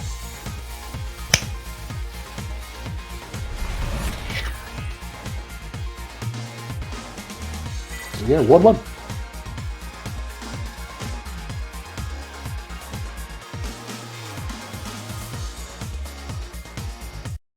Round 1. Fight. Let's see what it's gonna be. Round start, elbow. Okay. Good punish up with a jab. Elbows, many elbows. And many fireballs. Yeah, Alex doesn't have the greatest answer to his fireballs. He can try to stomp them, right? Like jump over, but Ed can take those out. Because he can just like load up the fireball and then not commit to the shot. Yeah, it's a very tough mix-up for Alex to work his way around, but you know, Shady doing a really good job of it so far. Close to the corner. Ooh, okay, activates. If you get the full charge, you get the side swap. I just went for the triple instead. And this is what happens if you don't take the throw, you know? Like, damn if you do, damn if you don't, you know? Exactly, it's a dangerous mix-up that's pretty much universal, but I'm gonna use the best of it. I got a neutral jump. That's gonna be the round as well. Gonna spend all the meter on it. Boom. Very nicely done there from Gamma. We've got one hell of a set on our hands here. Back and forth the whole time. Ooh, clips his neutral jump. Oh wow, one over because of the side swap. Yeah, big damage there. Out with the knee. After knee, he gets pressure. Yep, side swap, back throw. Oh, Lariat. That hurts so much. Big crush counter, and Camo lost like a third of his life there. Now And he's been stunned. He might be dead here. Yeah, and X knee, boom, that's it. Yeah, Jesus. Yeah, perfect combo there to finish it off there from Shady Imposter. Saved as much meter as they could on it. Very nicely done. Shady Imposter not relying on his trigger that much in this matchup. Rather use it on reversal just to get back to neutral. And I think that's not the worst idea. Yeah, no, I definitely agree with the decision. Obviously, Alex, a character that does sort of thrive more so in the sort of mid-range footsies game plan until they get in. So, you know, using that to sort of reset the scenario, very nice. Oh wow, flickers. We love flicker. 1, 2, 3, 1, 2, 3, 1, 2, 3. 2, 3. Someone needs that was to not Rio. Loved it, yeah. jump here. A lot of pressure in the corner. And a crush. Oh, that's gonna hurt so much. Oh, got bent. Is he dead? Not yet. Not quite. One more hit though. And just with it again, showing no fear. I have to respect it. Zero fear shown. Good throw break there from Shady. And the thing is, one hit from Camo here could actually be curtains. One more hit on either side. Mix up. And watch out for the instant overhead. Nope. Oh, amazing, amazing challenge from Shady there. Waited until the perfect time. Very nicely done. Held it together. Nerves of steel on this man. You have to be aware of Ed. Like when you are low on health, he can actually hit you with the instant overhead light kick. You know, so it just like holds up and kicks you in the face. So kind of like Balsam that way. So at that point, you're never safe because strike throw turns into a freeway mix up all of a sudden. Yeah, of course it is a risky option for Ed to go for, but you know, in those scenarios, you gotta be ready. Oh wow, dash into the flicker. Okay. But it's very fascinating watching both of these players play, because you can see it looks like a lot of the time Shady's going for you know, these big haymakers with the lariat and such, but they're so scary because if you get caught pressing the button in the mid range, he's gonna kill you for it. That's loud. Alex is a big character. It's a big damage character if he gets those things going. See, whereas Camo just kind of chipping away at him here. But that's going to be a stun. That's going to be it, isn't it? Probably not. Actually, yeah. Yeah, going to spend the meter. Yeah, that's just about it. Very, very, very nicely done there. Camo looking super dominant here. Trying to take it to a final game here in this set. Flickers. Wow, he just tries to dash in the whole time. He tries to elbow his way in, but it's just not working out. Flickers too powerful. Yeah, Flicker struck such a strong tool. It's active for a long period of time. It's happened for a third time in this round. Happening. Okay, you got parried. Oh, wow. That was an interesting interaction. Oh, Camo was so smart. That jump back was so good. Yeah. And that is a throw away. That's going to be a KO. Camo looked so dominant here in this game number 4. I really didn't expect that jumping meter kick to hit him, you know, but it did after the parry. Yeah, cool. Definitely. Cool stuff. But yeah, those flickers are paying off because he just keeps elbowing into them. Yeah, of course we've seen the elbows come up quite a lot from Shady. You know, they're such a strong tool, especially when you can space it. But you know, Camo not giving an opportunity, just going to flicker away.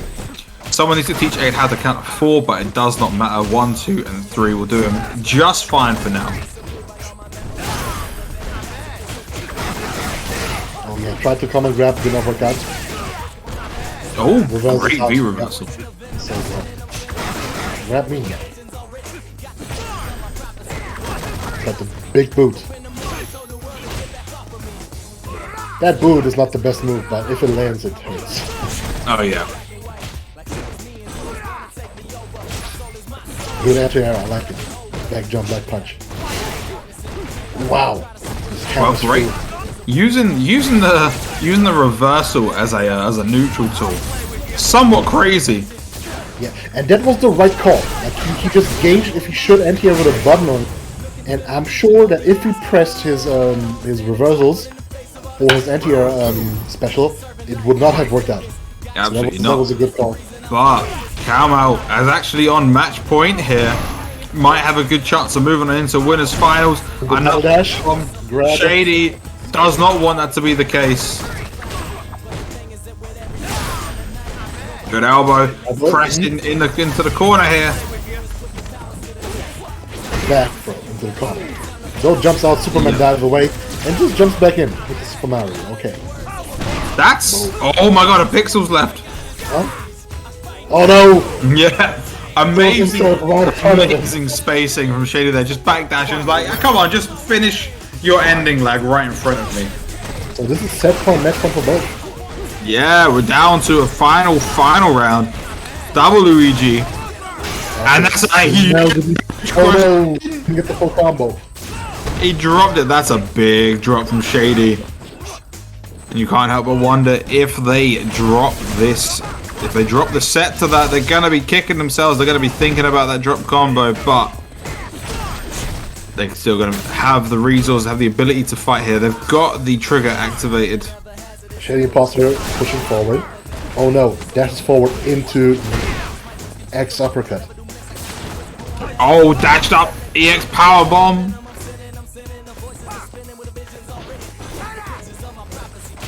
Oh yeah. Gotta play it careful here. Going a bit too hard on the dashes from the looks of it. Calmo ready to blow them up. Shifts out. Oh, that's gonna sting. Honestly, a combo, like the right combo from Shady will take it now. Oh yeah. Oh, big swing. Classic back throw. Big up throw, it works out. This is so scary. He's all warmed up. All warmed up. Oh yeah, not long enough. Trigger's ticking down. He's got it. B reversal, surely, yes. B reversal. Oh, elbow. That elbow, oh my god. What a set, man. There is ice in this man's veins. What an insane string of play coming out there. Shady Imposter holding it down with a singular pixel left for like a whole half a minute at the end there. Amazing set. Obviously, commiserations to the Calmo. Gonna have to drop into losers quarterfinals, but what a hard fought set. Oh, that was really intense to watch. Pretty cool. Whew. Jesus Christ. No, that was a high level set. It's really nice to see sets like that happen because you know you get back and forth the whole way. As we mentioned those before. are the best sets, pretty much always. Maybe not if it's like Dazzle Mirrors, you know, but nearly always. Yeah, nearly always the best. Yeah, absolutely, and I'm sure you're going to be happy seeing the Alex player move on in the winners side of the bracket. Going to get to see them go up against Mayaken. Whether they use Cody or not is another story entirely. But that is going to be a good performance from Shady. The Alex moving on, and honestly securing themselves the top 3 points share from this. Given that they're already second in this rankings, means they're going to be almost guaranteed to secure themselves a top 8 spot for the regional finals. Like if you are, I mean, I'm pretty sure he's guaranteed a top 8 spot by now. Yeah. I mean, yeah. I think he was even before. I think he was even before the match. So. Oh, perfect. For other people to knock him down at this point, so he's secure. Yeah. If he wasn't 100, probably 2 actually. Yeah, Calmo's definitely doing solid as well. But so you're gonna see at least one more tournament of those guys here in the Capcom Pro Tour. So I'm looking forward to it, honestly. I mean, that was a really good set. Good stuff. Yes. But moving on into the loser side of these top 8, we have Mayfi and Cajun, who we both saw a little bit earlier. I believe Mayfi on the Bison. Cajun. Oh, who was Cajun playing? Oh, my memory is failing me. It's been so long Wait, ago. is this?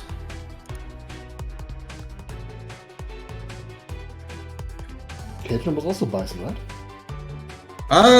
No, I think Cajun was the Blanca. Yes, no, Cajun was Blanca. Right. I'll say it on No. my Let's get Bison on stream. Bison. Okay, another. Is this? We can get another Bison ditto then. I mean, according to the favored characters, there we're going to be getting a Bison ditto. But hey, we saw one of these go a little bit earlier, and it did actually go in the favor of Mayfi. The Bison they played against, Rafi, is actually also in this top 8. So maybe we're going to see a Bison-filled loser side of top 8. Yeah. But that will. Yeah. Not the biggest fan of this character, to be honest. No. No. I mean, it's a nice, honest character, you know. Just presses buttons in the mid-range, you know. Everything is plus. That's totally fine, right? Bend the bar in your face. But that's the fun part in Bison mirrors, right? Because one of them throws it out, the other one will just have to hold it. Exactly. So it's all fair. Exactly right. Here we go. We're getting into this game. Right. And that's another thing, right? Like, there's always a discussion about which mirror matches are the most entertaining ones and which ones are. Like, I mentioned before, Dalsa mirrors are kind of crazy slow and weird. Yeah. Or Menat mirrors, also weird. Balrog mirrors are like an absolute slugfest. I mean, I was right. I knew it was the Blanca. I can't believe you were gaslighting me like this. Yes, I was wrong. Okay. So yeah, Blanca Bison, interesting. That's not something I see very often.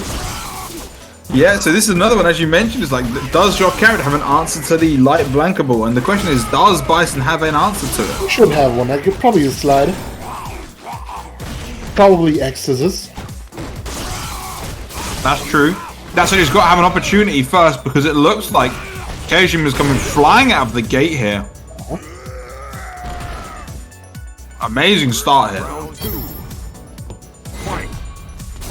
Yeah, just try to smother him, which is probably the right call. Oh no. Oh, that's going to sting. Into the corner.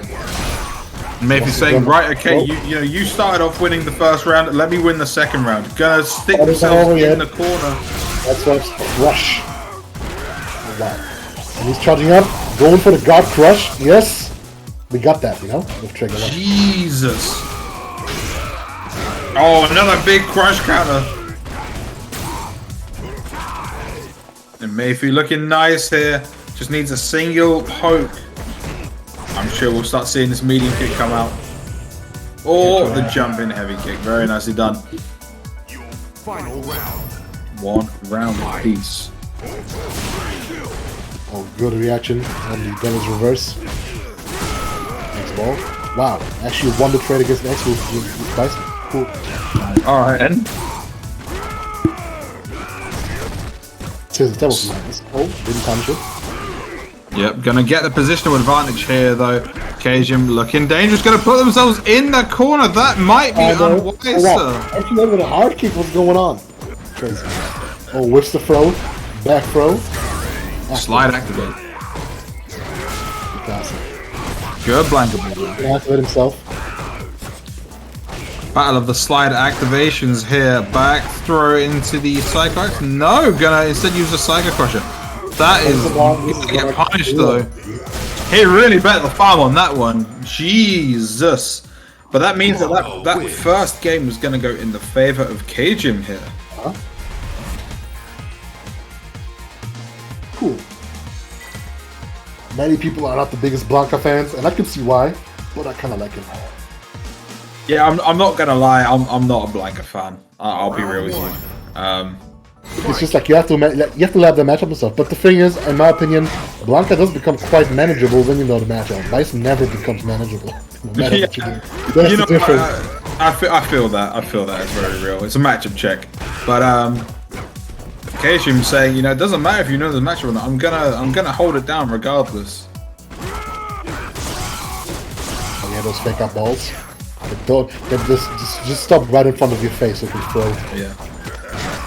Yeah, good back throw here from Up Mayfi. back. That's one, of course. Get the cross up. Yeah, those Blanca with those shallow jumps give Bison some trouble. Actually, because Bison's grounded anti-air is kind of slow. Yeah. One of the few things that he has that you could consider a weakness. Yeah.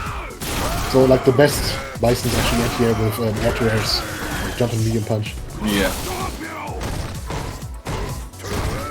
But those are not easy to use against Blanca because, of course, again, the shallow jump. Didn't hit the juggle and slide at the end. Doesn't matter. Air to air. Okay. At this point in time, oh, big air to air. And there's the slide punish. Didn't even activate it. So, oh, that was his shot because that fire is minus double digits.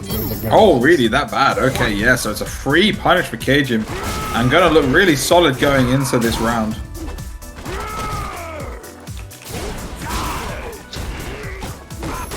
Doesn't look 100% like Mayfi knows how to deal with the blanket balls at this point in time. There's a lot of pressure coming up. Tried to slide it, not a true punish there. That one it will be. There, as you mentioned, different types of blanket balls have different punishes. Oh wow, interrupted his next move with the video punch. And just walked under the XDR. Cool. Unfazed. Just does not care. Yeah. Just ignore it. Oh wow, okay, the blankable roar just gonna work out from there. So Cajun gonna go up 2-0 here. Of course, mentioned before, this is now first to 3 in the top 8. With the big bird mask. Yeah, no, this Blanca looking dangerous at this point in time. Round 1. Fight. Okay, immediate. Pick that ball. Yeah. Oh wow, interrupts. Okay.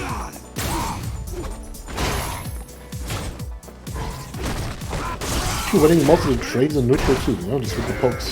Which is not that easy because Blanca has some really suspect bugs. Like, those bugs are not the greatest. No. That being said, Cajun doing a good job of kind of locking down Mayfi. Obviously, Mayfi's, you know, using Bison. Not the fastest buttons in the world, sans maybe the free framer. But Cajun doing a great job of just locking him down. Oh, very close. Both trigger ready.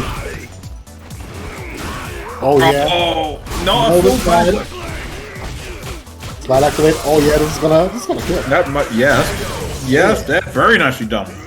Like, I don't know what this did there, but he gets killed. Like, I did not expect that combo path. Interesting. Oh, yeah, this one he called. This time he called it out.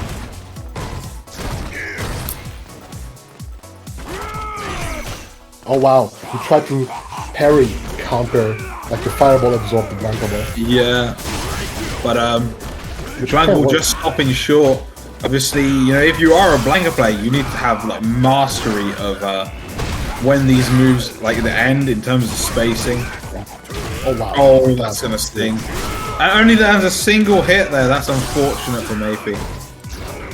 I guess this is what makes like Blanca so special, not like a typical Super character. Like, a lot of his gameplay is about faking out, like like using stuff that is not fully real, or just slightly whiffing his tools so that you like make a mistake.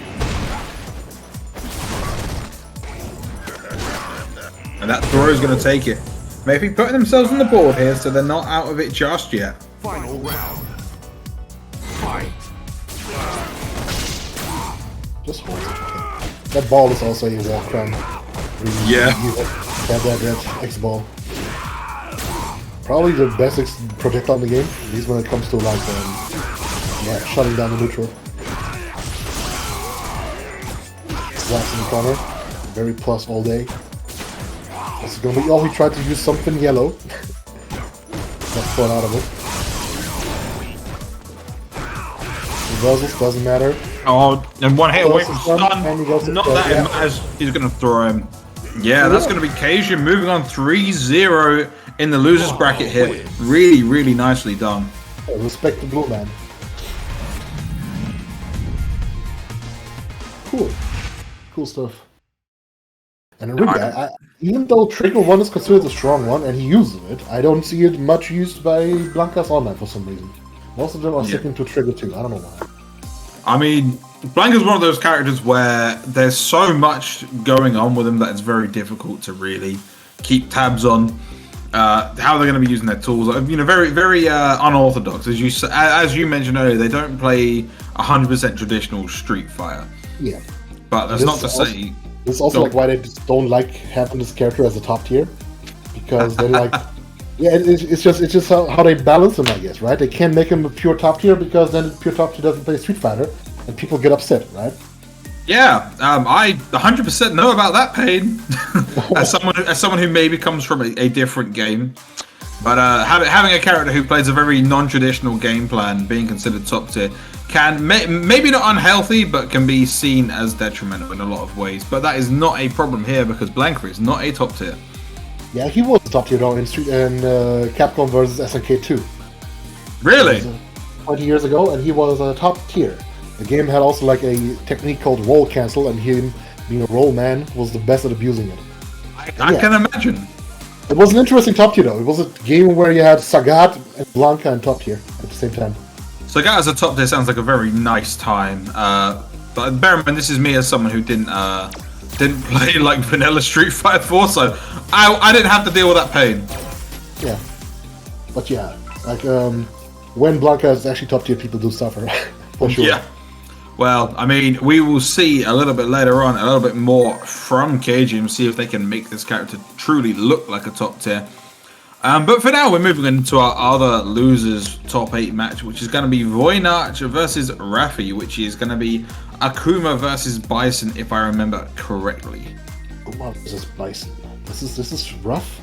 Like at this point, it feels like Akuma actually does like. Akuma is usually like top tier, high tier, never bad because he's like fundamentally kind of designed to like disassemble the game. Like he just kind of like he can like dislodge the whole game. It's weird. And no matter what game you put him into, he's always strong. Yeah, and they try to balance him by just giving him less health, you know, to compensate for that.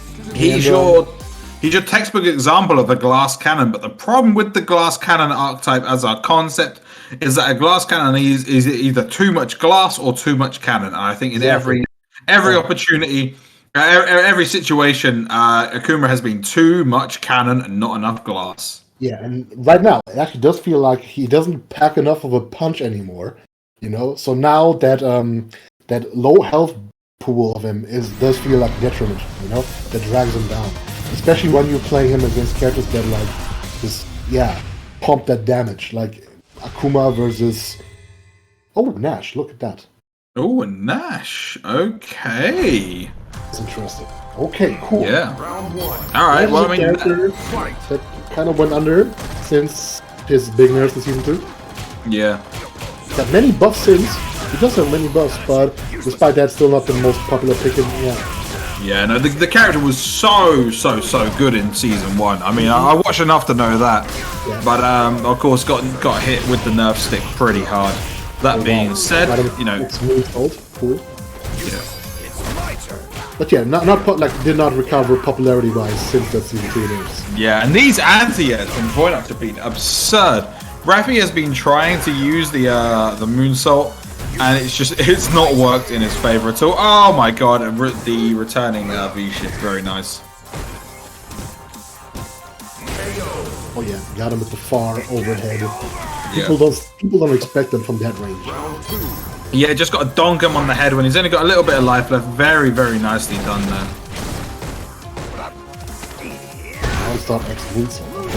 Alright, and again getting anti-air for it. It's so well done by Voynach. You might just also press one button, you know, just to reskill. Yeah. It's over. Big combo there, and again, stun, perhaps? No, one hit away. Shifts back, wow.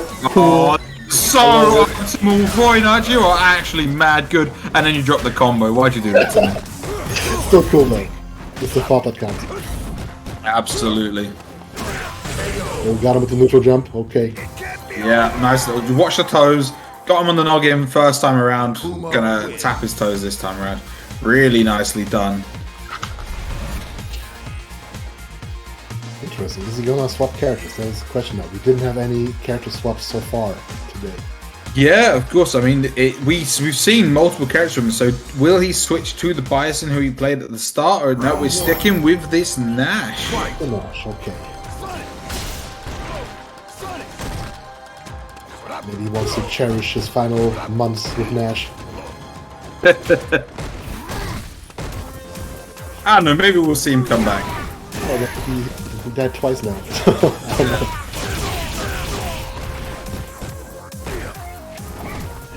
Alright. Just trying to fight his way out of the corner. Voynach's doing a great job of holding it down. Just kind of giving him enough room to move, but not enough to get out of the corner. But trying to shimmy that. Okay, excellent. Trigger 2. Kind of gimmicky, kind of not bad. It's like in between. Yeah. It's an interesting one. Oh yeah. Ready to anti-air all the time. Can't rely on those moonsaults. Yeah, alright, nice little toe tap there. And Voynach's gonna take another round. That's 3 straight. So I do have to wonder if I mean is this Rafi's main, or is it something that's sort of going in the back pocket? I don't know. And those flags are Macedonia and Romania. Yeah, flags you don't often see on a Capcom stream, but it's really nice to see him, honestly. Great anti-air again.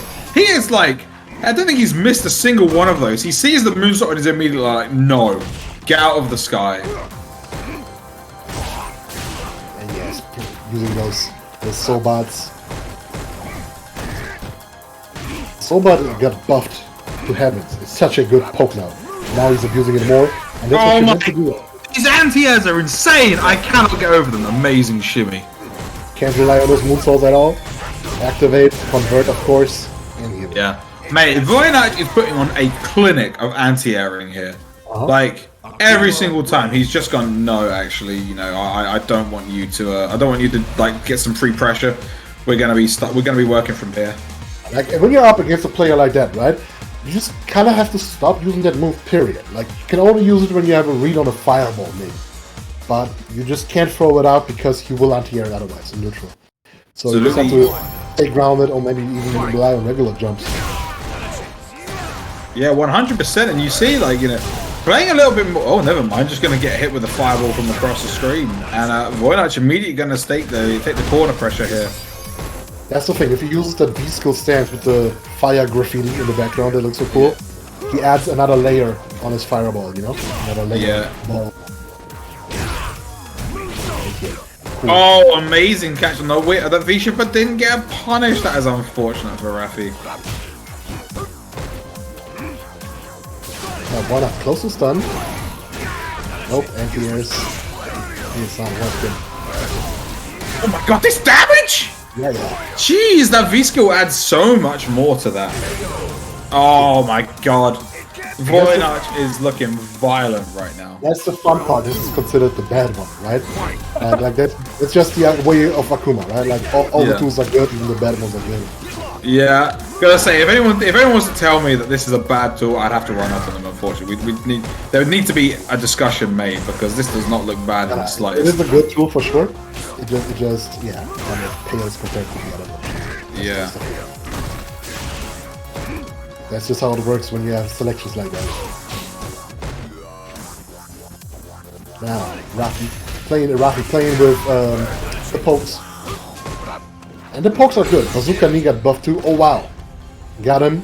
Why? Just behind you. Let it roar. I mean, that's going to be a huge amount of damage. Not dead just yet.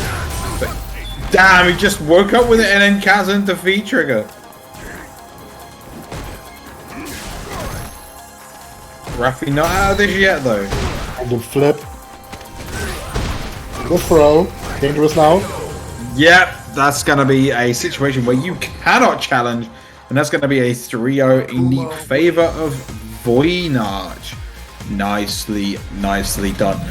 So, congratulations to Rafi, but obviously they're dropping out in 7th place here. So that leaves us with our final 6. So to recap you, that means in winners finals, we've got Mayakam versus Shady Imposter, who had an incredibly closely fought set versus Calmal 09, who will instead be playing Kajim in a losers quarterfinals. And lastly, we've got Git Blame against Voynage. So that's our final 6 lined up here so far. Right. Getting closer to the grand finals. Yeah, of course. So at this point, I mean, as we mentioned, the top 3 in the standings so far, which is Mayakan, Shady Imposter, and Calmal, are pretty much guaranteed their spot in the regional finals. At this point, they're just aiming for rankings.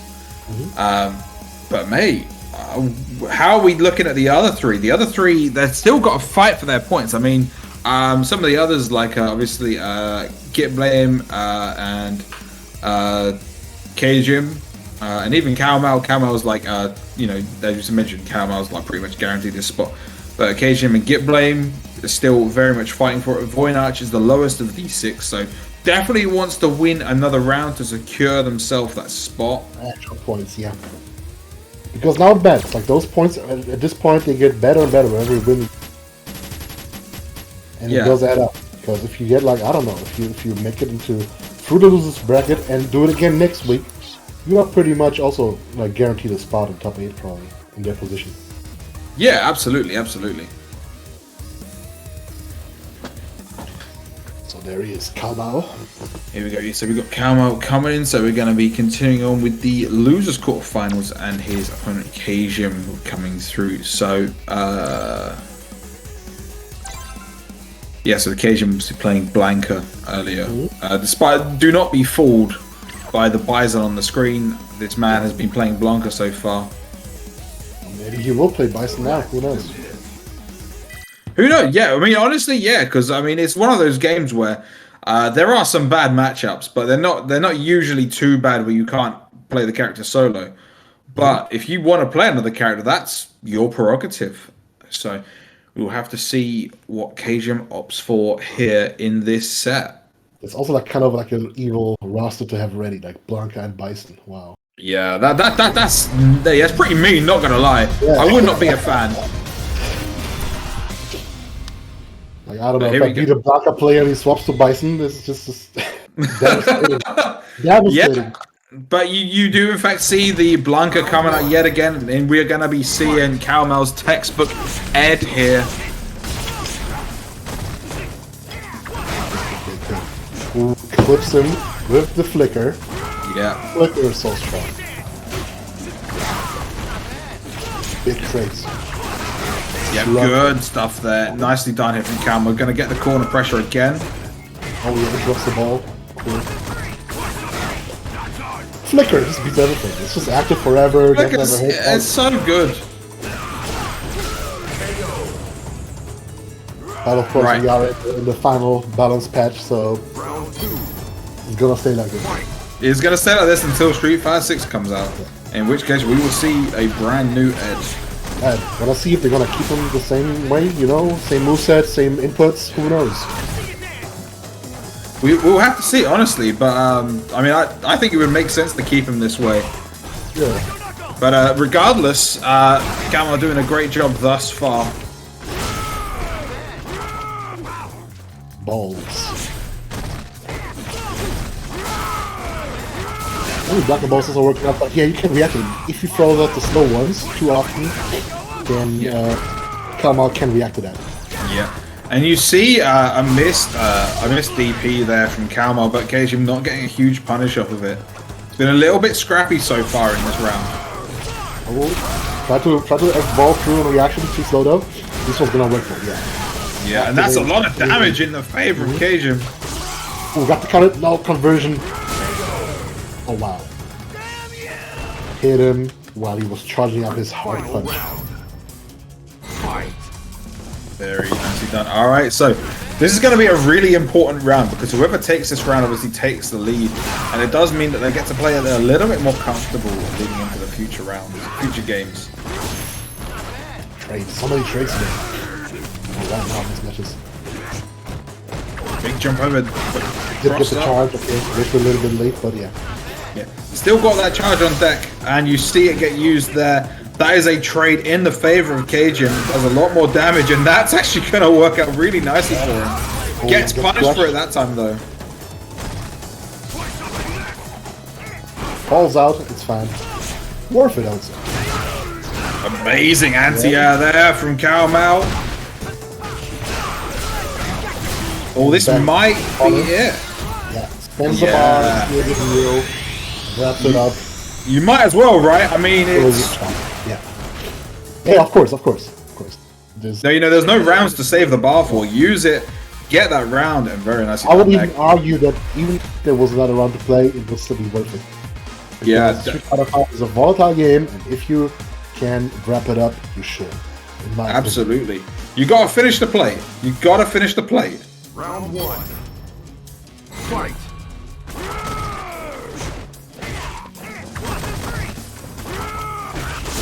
Oh, there it is. The take up ball. Great electricity pressure so Those far. aren't working out. Not close enough. Slight spacing mistakes. It's so risky. Obviously, you're going for these feints with the blanket ball. Managed to cancel the start of the charge there. Just goes, nope, actually, I know I'm going to get punished for this. I'll let the X come and grab it. Full screen. Kind of slow, but it worked out right now.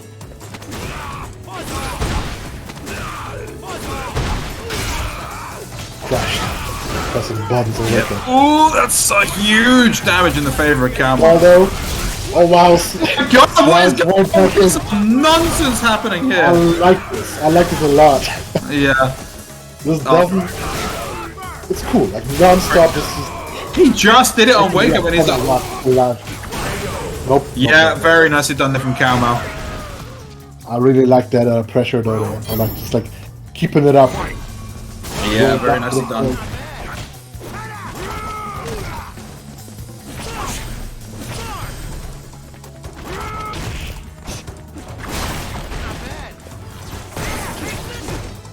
Every needy grab it. How about you guys learn geography?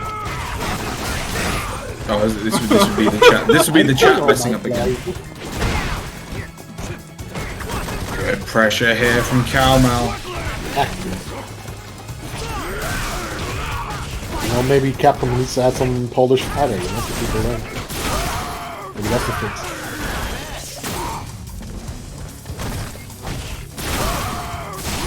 X-ball. Hurts. Was expensive to those two boxes too. Oh wow. Oh, that actually worked out in his favor there. Calmal, yeah, gonna go up 2-0 here. Very nicely done. You might see a 3-0, or is KG gonna fight his way back here? I would like to see one minute. At least that would be cool. Yeah, it's always more fun when there's a when it's a back and forth. But despite the score, these matches were pretty close. That's another thing that's happened sometimes, right? Like sometimes you even get a 3-0. All the matches were so close. That also happens. Yeah. Sometimes it really do just be that way. You just can't quite close out the rounds. Because this has been really close across the board, but Camel's just been clutch when he really needed it. It's flicker 5 times. I don't care. Look, it's so good. It's so good. I don't know if they buffed that move or whatever, but it's strong. Oh my god, all these neutral jumps. Good challenge from Calmal there. Yes, a charge, okay. We'll do the full jug again. Doesn't matter. Good throw. Yeah, nicely done. Bit more dominant here in this one. Got one more round to secure their place in the top 4.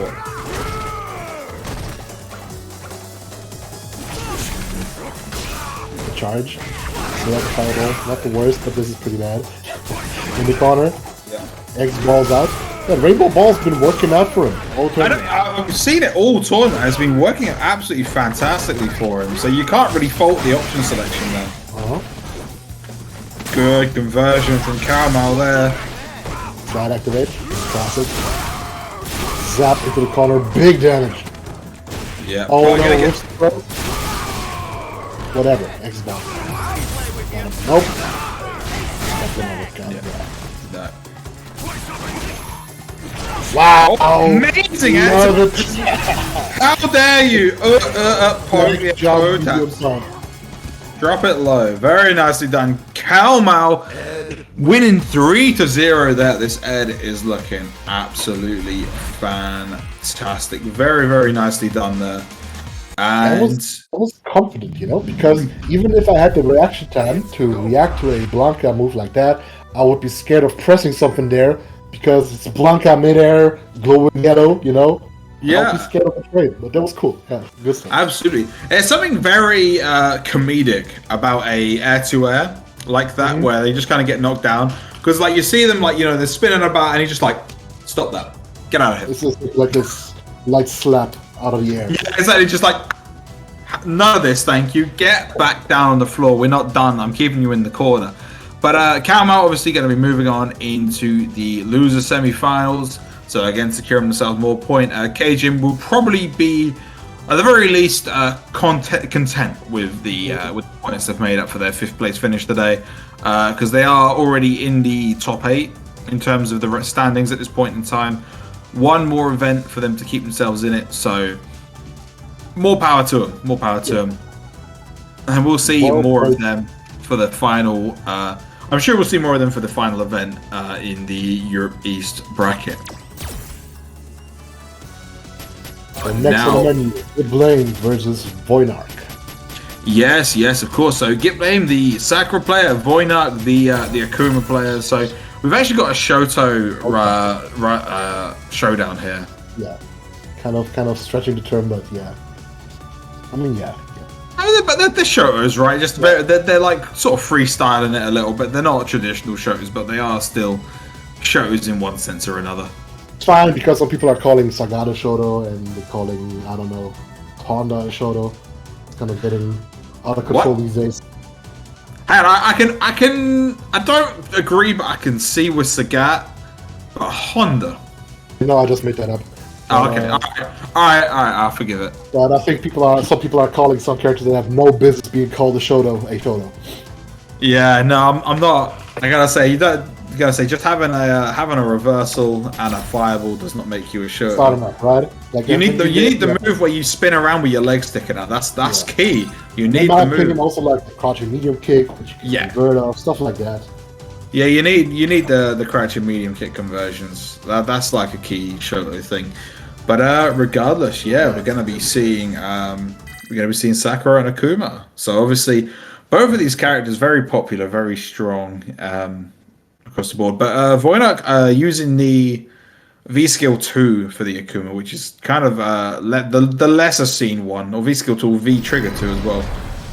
Maybe more common in the current era, but over the course of the game's history, they've been rare. Use those if you want to style on people, you know? Those look much cooler. They give you much cooler combos. You get like the graffiti effect with the V skill, with the burning kanji in the background. It's cool, right? I can't blame them for using it. Oh yeah, absolutely not. And it's unfortunately we see that missed buffer again. Buffering on block, you really don't want to do that.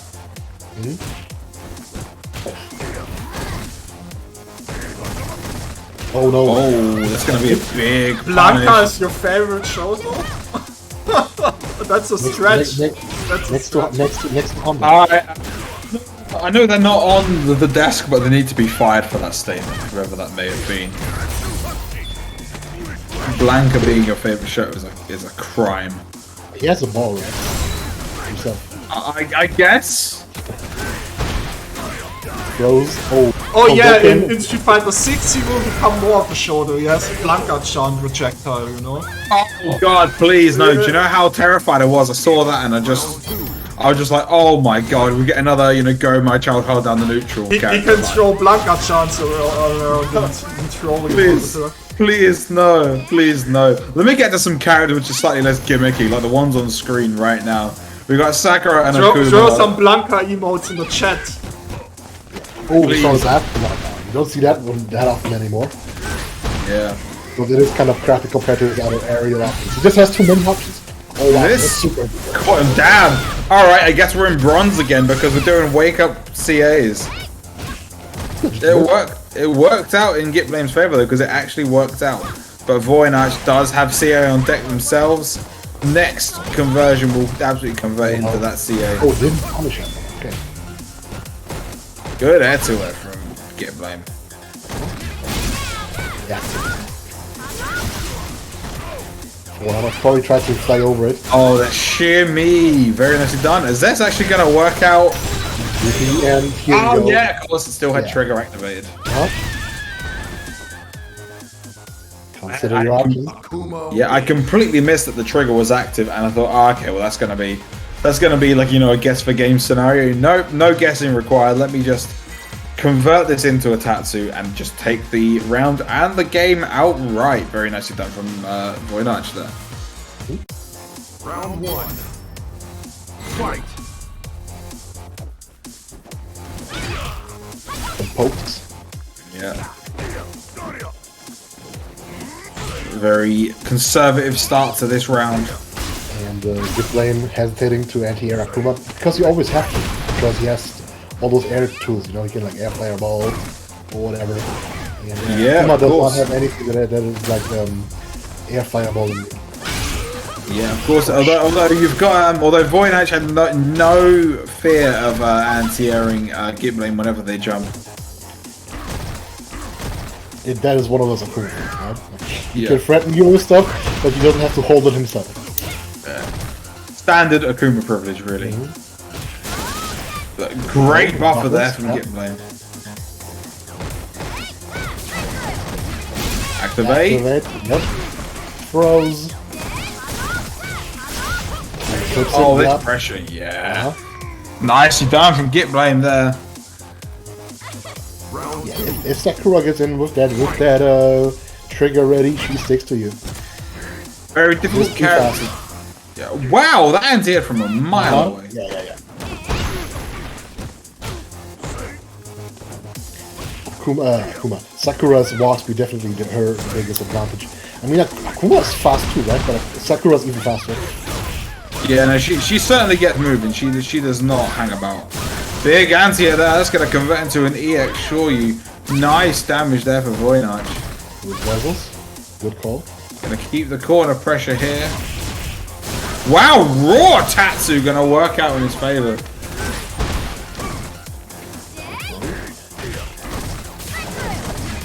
There's that eye. After it. Nope. Nah, just going to pop him in the... Tried to stagger pressure, and Voynich was like, no, I will call it out. Yeah, very, very, very nicely done there.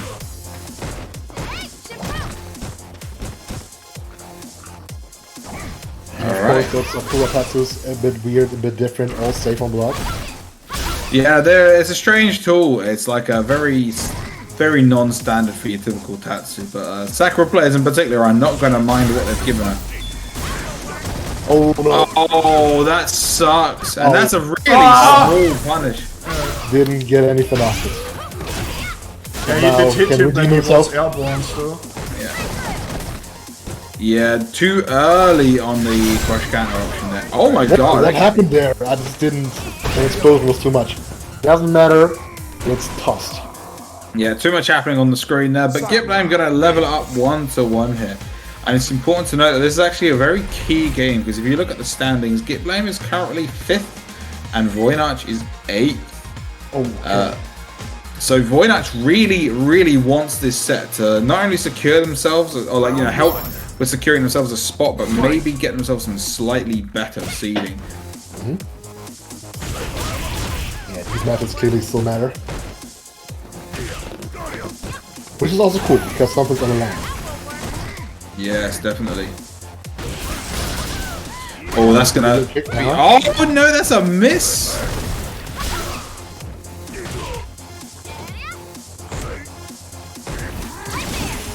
Oh, great view. Where is Sakura reversal that actually hit today? Wow. Yeah, we've seen a lot of them and they've not hit very often, Yeah. but this is going to be it. Yeah, not missing What that. it is, like, are they not that good? I don't know. I've never analyzed Sakura's reversal before. No, I mean, it seems to be fairly safe, so it's probably just a, let me just get a little bit of space real quick. Yeah. So obviously Sakura's pokes got a little bit more range on them than Akuma's does. Oh my god, that's a lot of damage.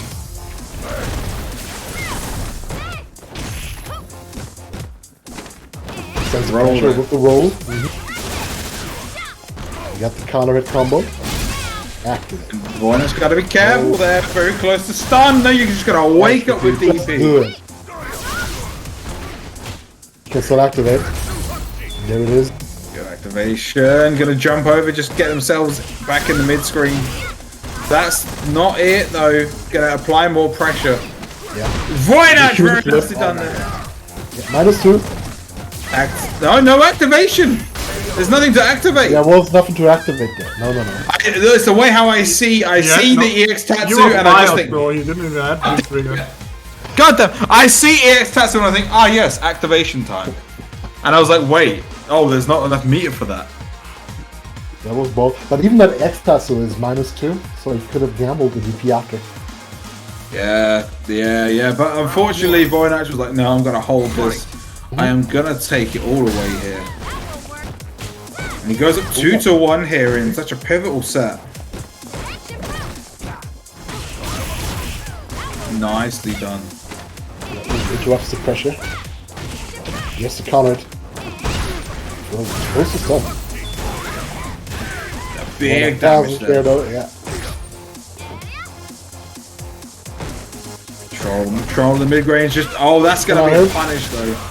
Yeah, Voynach was previously controlling the positioning on the stage, missing the through there, and this is gonna be okay. Gonna corpse up there.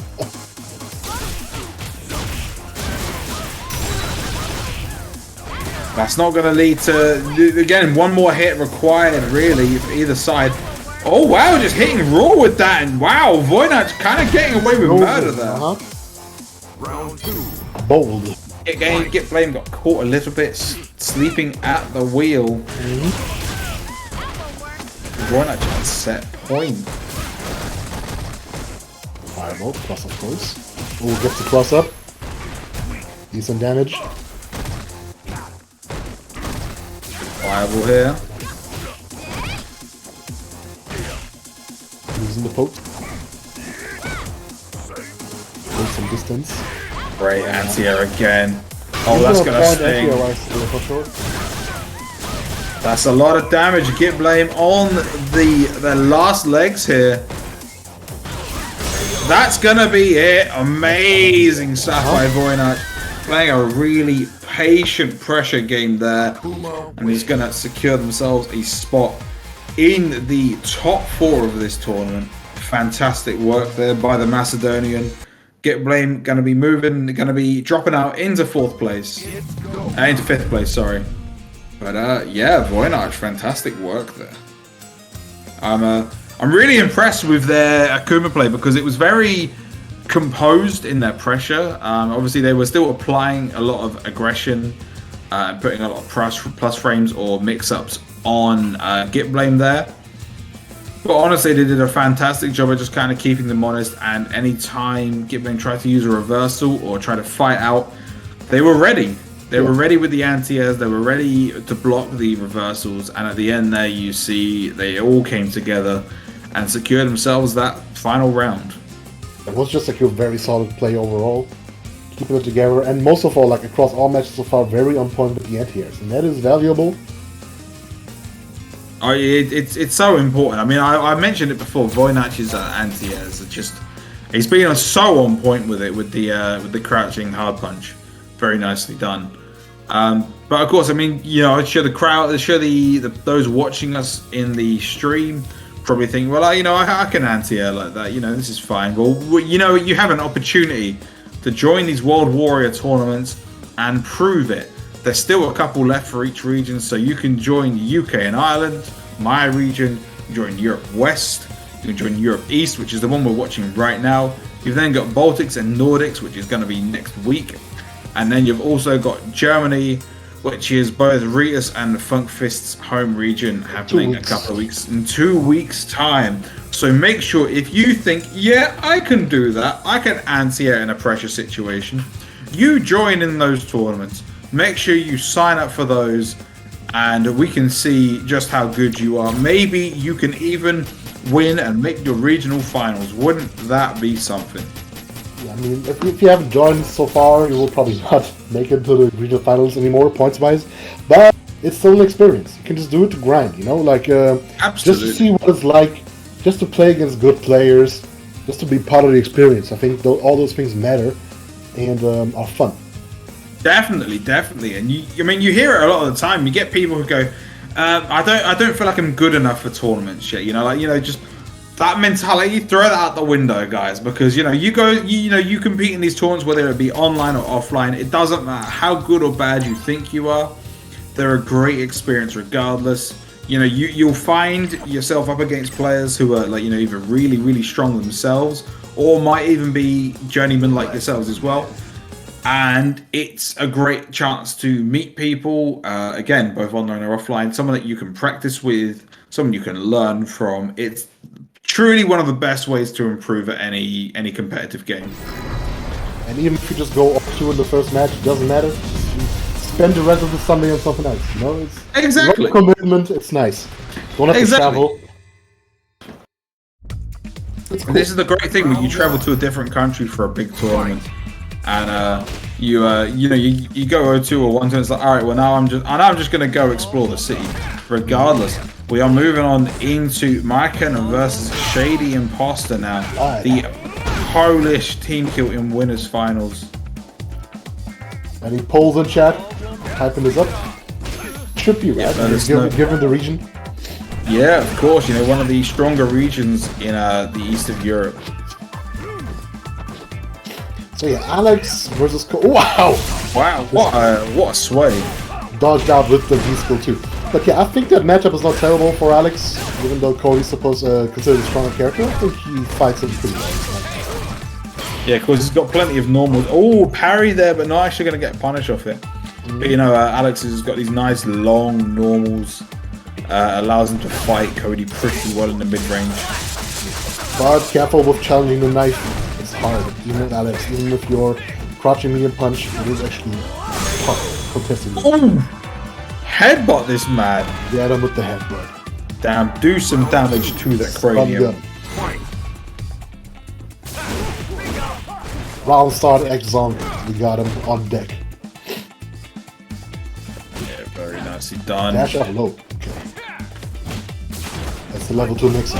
And the tick throw. Oh, shift out.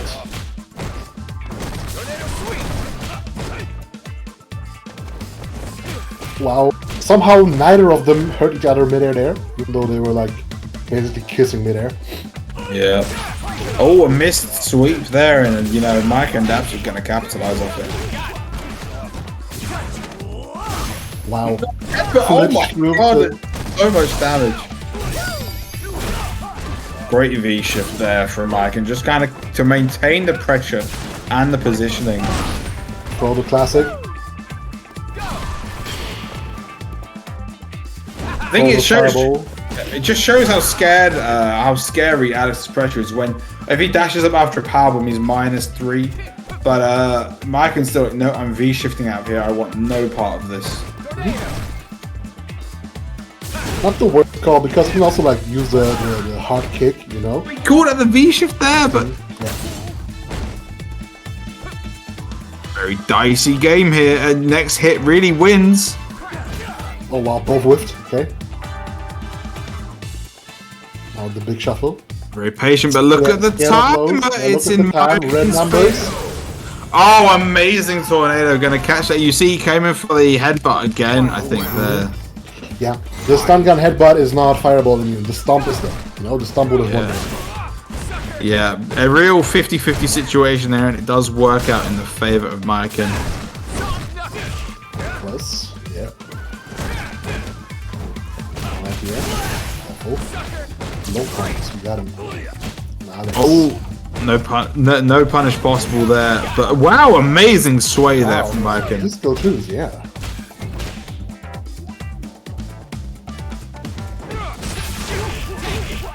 First trick is a caught me a punch. Look at that corner here. Yeah, it's insane. He's now stuck here. Gonna go for it again. He's not gone for a single stun gun yet. Like in terms of the kick. Didn't go for the stomp. Yeah. But it's crazy that they're paying off like this, right? That they're working out, because you can't jump them out of the air. You can neutral jump them. Yeah, and they're very high commitment, but Markin holding it down still. Amazing conversion there to finish off that game. Gonna go 1-0 up here.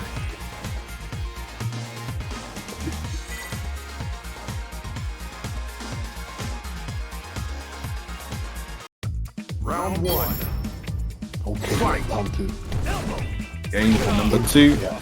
Again, these are the two top ranked players in the standings right now. So realistically, this is more about seeding than anything else. And in Merkin's case, probably practice for his Cody.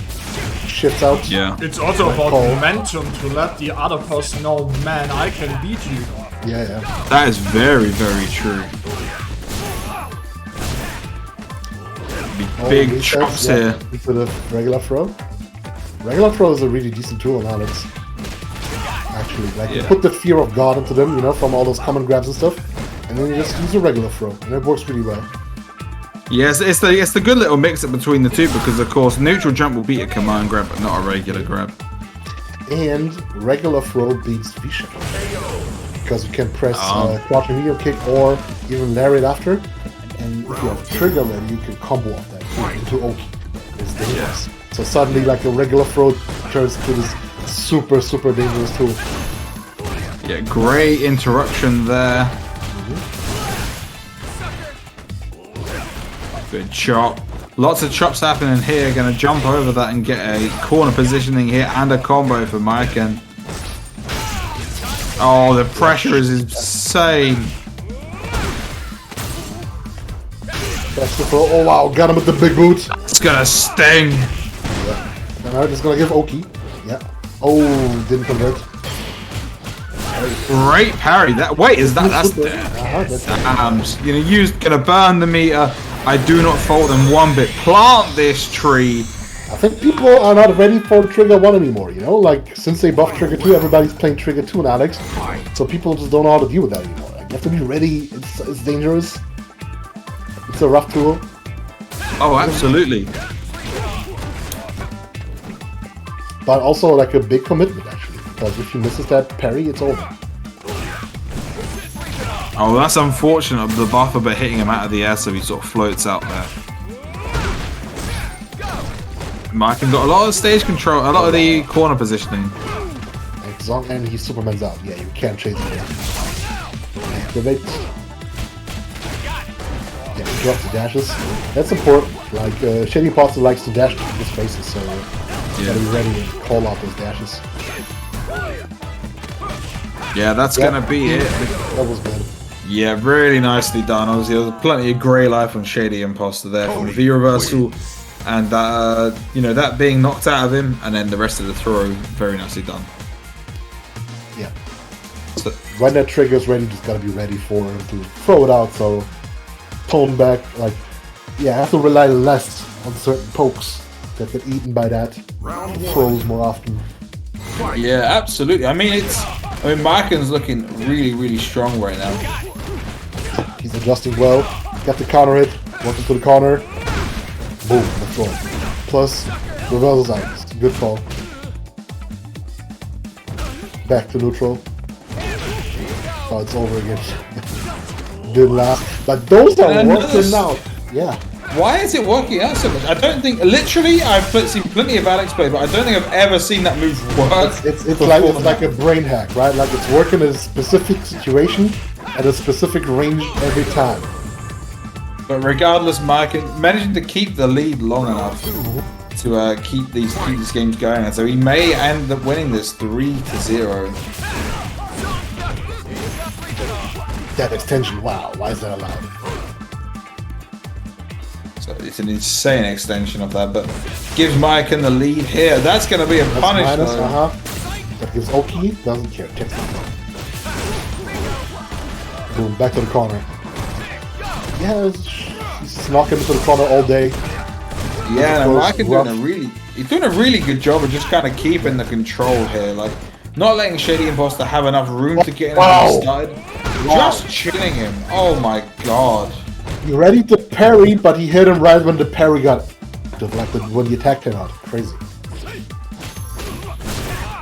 I don't know if luck or godlike. Let's say godlike. We'll always give him the benefit of the doubt. Yeah. Yeah, but Markin looking really, really strong right now.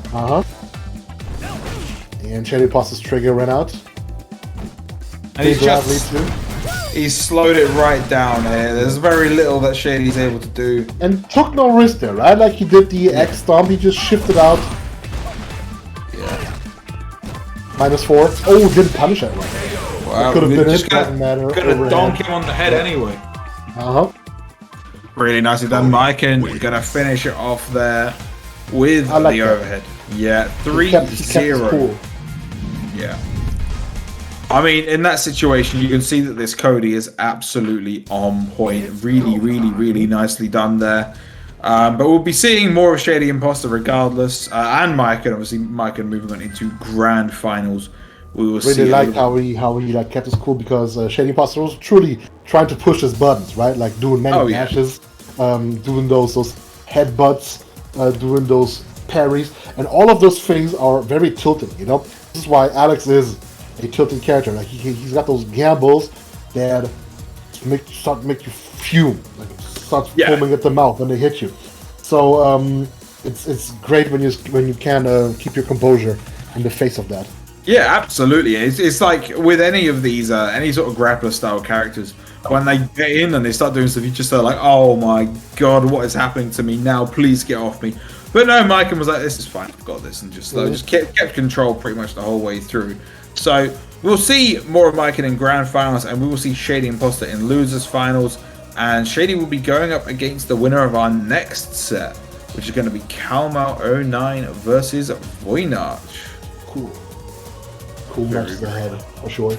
Yeah, I'm going to look forward to this. Obviously, Voynarch, as mentioned before, on the Akuma, anti-air extraordinaire, and Calmal. I just don't have a fantastic set versus Shady Imposter earlier where it went right down to the wire. I'd really very much look forward to having maybe a rematch of that. But of course, the Ed will be coming out hopefully again here. Ed a threat now. Like is Ed a threat all across the world now? I wonder. Is there any Ed players in America? I don't think so. I've not seen Ed like really make a mark over that. I mean, here in the UK, obviously, we're all being terrorized by an Ed. Yeah, I know. Every time I hear the strong UK players talk, they talk about the dangers of Ed. Yeah, honestly, shouts to Ending Walker, probably my favorite player to watch in this game, like period. But of course, that is not the Ed we have on screen right now. We instead have Calma09, who is showing that Ed is very solid in their own right as well. You know, we've seen they've used tons of flickers, and it'll be good to see just how well this flicker works versus Akuma.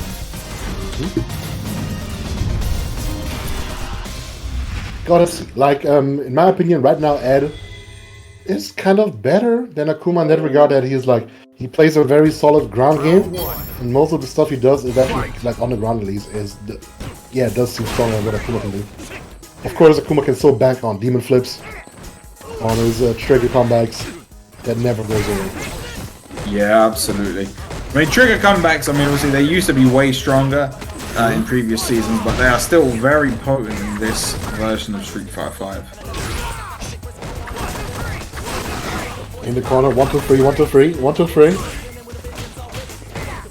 Well, that's trying to fight their way out here, but they was in danger of stun before they hit this combo. Great shimmy. Trades. Convert rocket. Wow. Okay, damn. Alright then, Calma. He was ready, he was aware, and cashed in. Yeah, very nicely done. It was a little bit unfortunate for Voynarch tried to challenge that first switch, but it did not work out in their favor. And I gotta say, that's usually the Akuma thing, to have like some sort of trade, and he is the one who gets like the combo off that. That did so much damage. Big overhead there. Oh, that's gonna sting. Oh wow, yeah, very delayed. That move is good to blow up. You should actually. Gonna try and get the stun. One hit the stun, one hit the stun, one hit the stun. Gonna reversal anyway. Yeah. 2-3. That's what.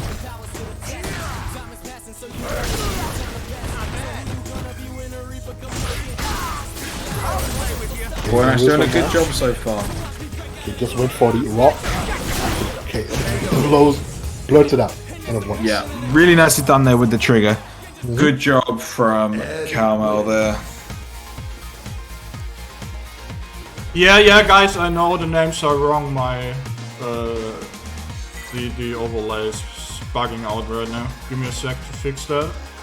Technical difficulties do happen, but the technical difficulties do not stop this fantastic play going on. So we'll be seeing the game number 2 happening here. Carmel obviously going up the first one. Should be fine now, right? Yeah, we're all good. Yeah, only thing that. Yeah, there we go. Yeah, we're all up to date. Sorry Awesome. about that. No worries. Oh, that's a missed DP. That's gonna sting. Voynach stuck in the corner here, and when we were watching Voynach play earlier, we saw they had a really good grasp of the corner control. But of course, you can't really use that corner control if Calmal is keeping you there himself. Yes, and he keeps on charging that hard punch, which leads to a side swap, unblocked. Yeah. This is a tricky move to get out of that corner. It's a very unique tool for Ed. Oh no.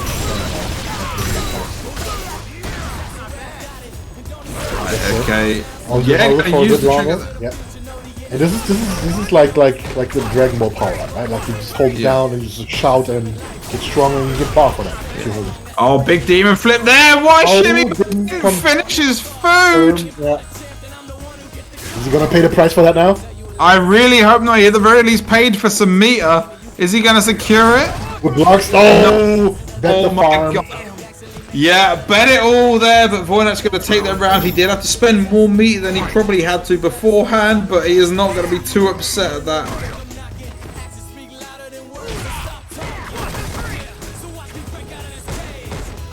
Jump in, not going to convert. At the end of the day, he's still a net player, right? So that XDP is going to happen. It's going to happen. The psycho upper counter does not matter if it's just any walker, any Ed player is going to need it. Clip him. Yeah, good V-reversal there. Just get out of the situation entirely. 1-2-3. Those are safe. Just throw them out. Yeah, leave them -1. They give like decent pushback too, right? So you just can't take the turn back after. It's kind of resist to neutral right after. Yeah. Strong too. It complements Ed's good very well. Love it. Oh, this is gonna sting. Oh no, he missed it. It's not a combo. That's gonna be the round. It's not a buff. It can flicker into that straight punch with X bar. Strong buff too. Yeah. Very nicely done there from Calmo. So for Voynach, it's really important for him to take this round. If he loses this round, he goes down 2-0, and that is a difficult comeback to make. Oh no. This is just deranged. Good stuff here, and again he's got the corner control. Great anti-air again, as we mentioned before. Yes, on point.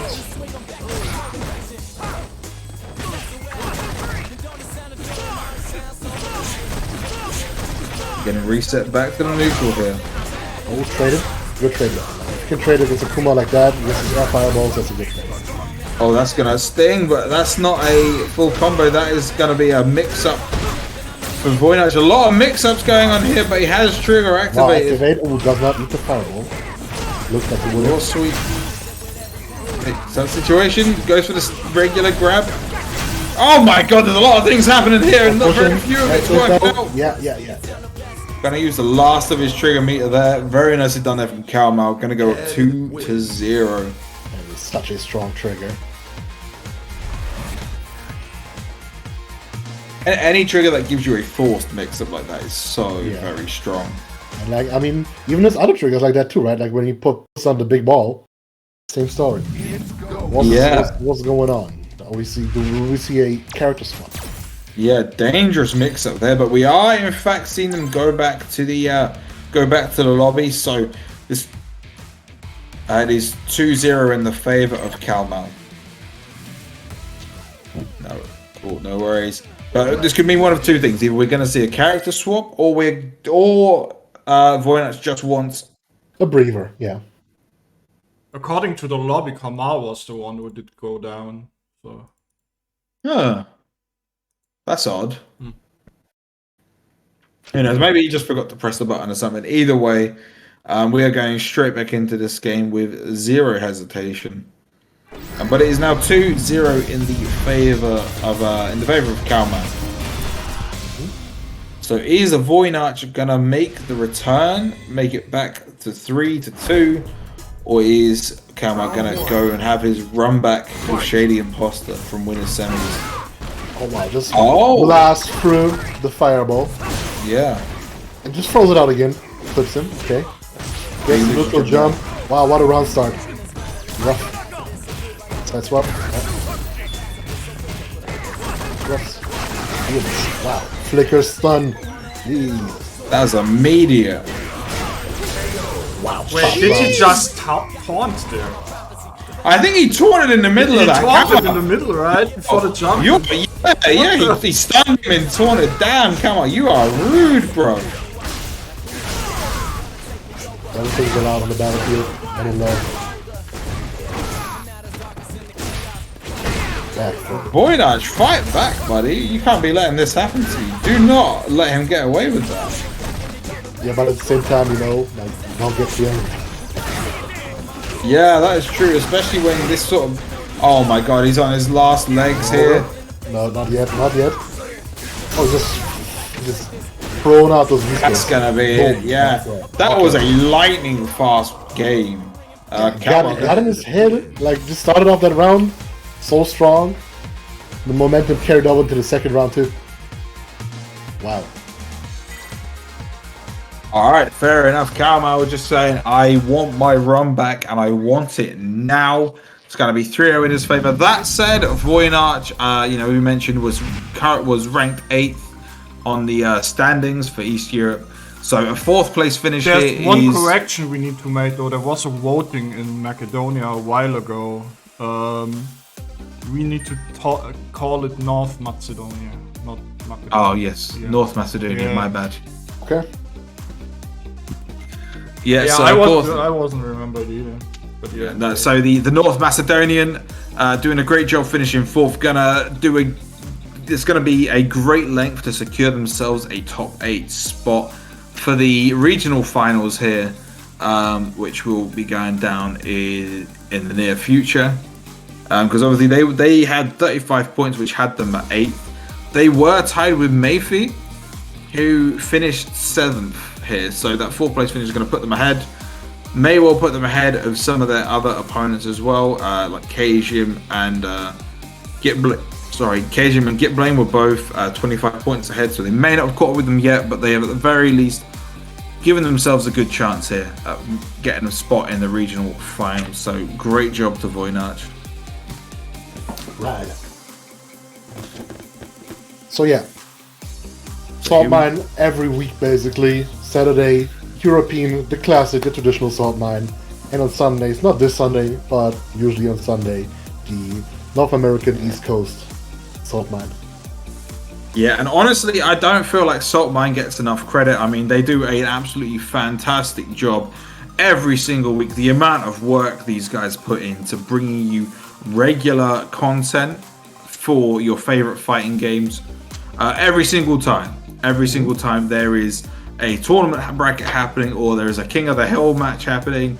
There is something going on. Talking about content and something going on, I just made a tweet about an announcement we will do later. So make sure to tune in on our Twitter and, after the stream. Ooh. We have some content, you know. Yeah, absolutely, and you can see if people are aware, there's some beef going on currently in Europe between a certain French player and a player from UK, and we might make something happen there. Oh. All right, well, you know what? You can all see what exactly is about to go down because you see it just down there somewhere. I should remember reading a tweet like yesterday or today in the morning at 3 a.m. in the morning. Yeah. I think I know what it is. I'm out of the loop, but I will 100% be keeping an eye on the Saltmine TV Twitter, and you can see it down there in the corner. At Saltmine TV on Twitter, keep an eye on it. You'll be able to see what's coming up real soon. If it's what I think what it is, then it's gonna be good for sure. Well, I won't ask you to spoil the surprise. Yeah, I will not spoil it. I will not talk further. If you do that, I fire you for real. I mean, I don't even know for sure, right? Like, nobody told me. It's speculation. Absolutely. It's going to be, either way, it'll be entertaining as hell to see what happens. But what is also going to be entertaining is this run back from winner semifinals. Shady Imposter versus Calmo. This was a nail-biter set in winner's side. Counter at combos on Alex. Those are cool. Crouching that punch, regular melee punch. Starting off strong. Very nicely done there. Good neutral jump and immediate reverse. Big reversal from Calmo. Calmo also like a very bold player. Just like throwing out crazy stuff. Ooh, gets put by the lariat. That's a big chunk of damage. Drop, yeah, and that drop gives him OP too. That was a big buff for him.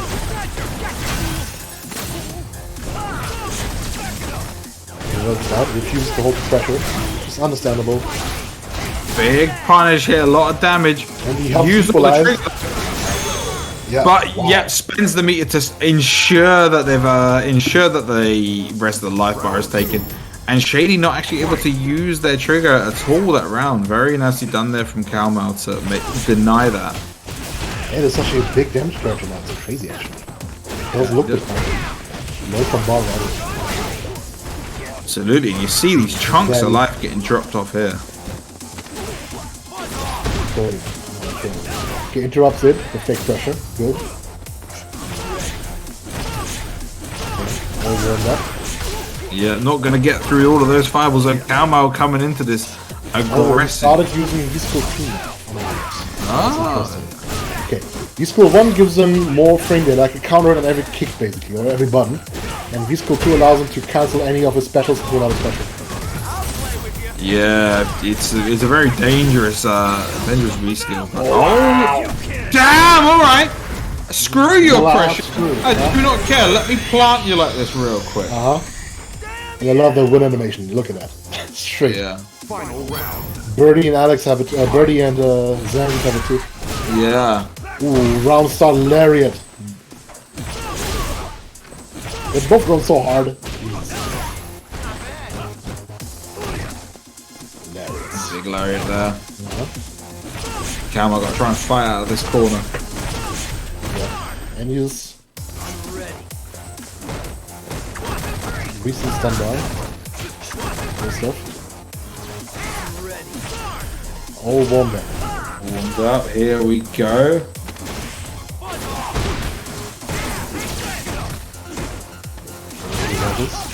Great. Good Adam. Good stuff. Good corner. Activate. Drop sound. Good call. Good V reversal. Yeah, an aggressive one. Good call. Good stomp. Yeah, that was one of those counters from the V-Skill 2. Yeah. Yeah, amazing work there from Shady. Gonna take this first game in this set. Time for some squats. And ready for next round. Good stuff. Very nicely done there. So we'll be seeing them going into game number 2, and of course we saw this go down right down to a final round, a final game in semis. But I mean, if I was Shady Imposter, I would want to get straight back into my run back from winners finals as soon as possible. Of course, Calmo going to try his best to stop this from happening. Wants to get there himself. Oh yeah, that's -2. Grab again. Ah, not the third one. Bold, but not that very good. Good punish, lots of damage taken from that. Not quite getting the punish on the neutral jump.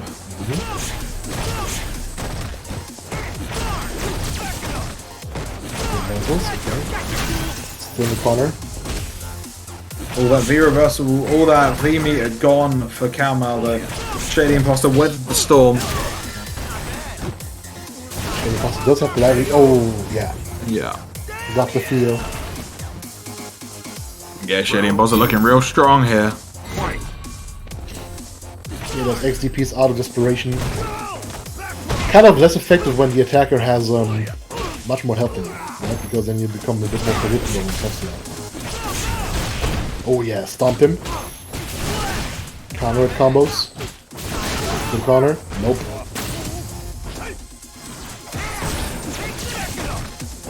Good this one.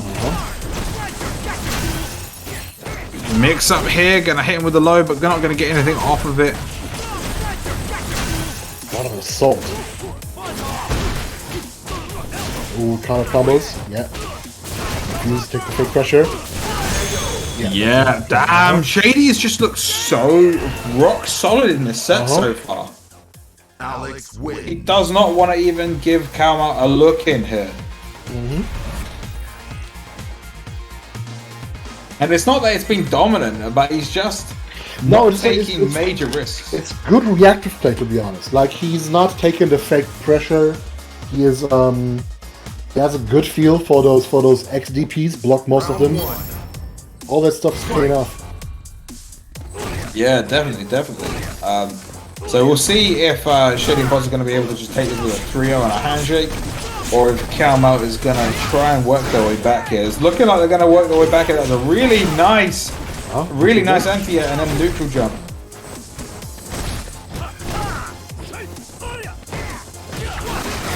The hard kick did not get punished though.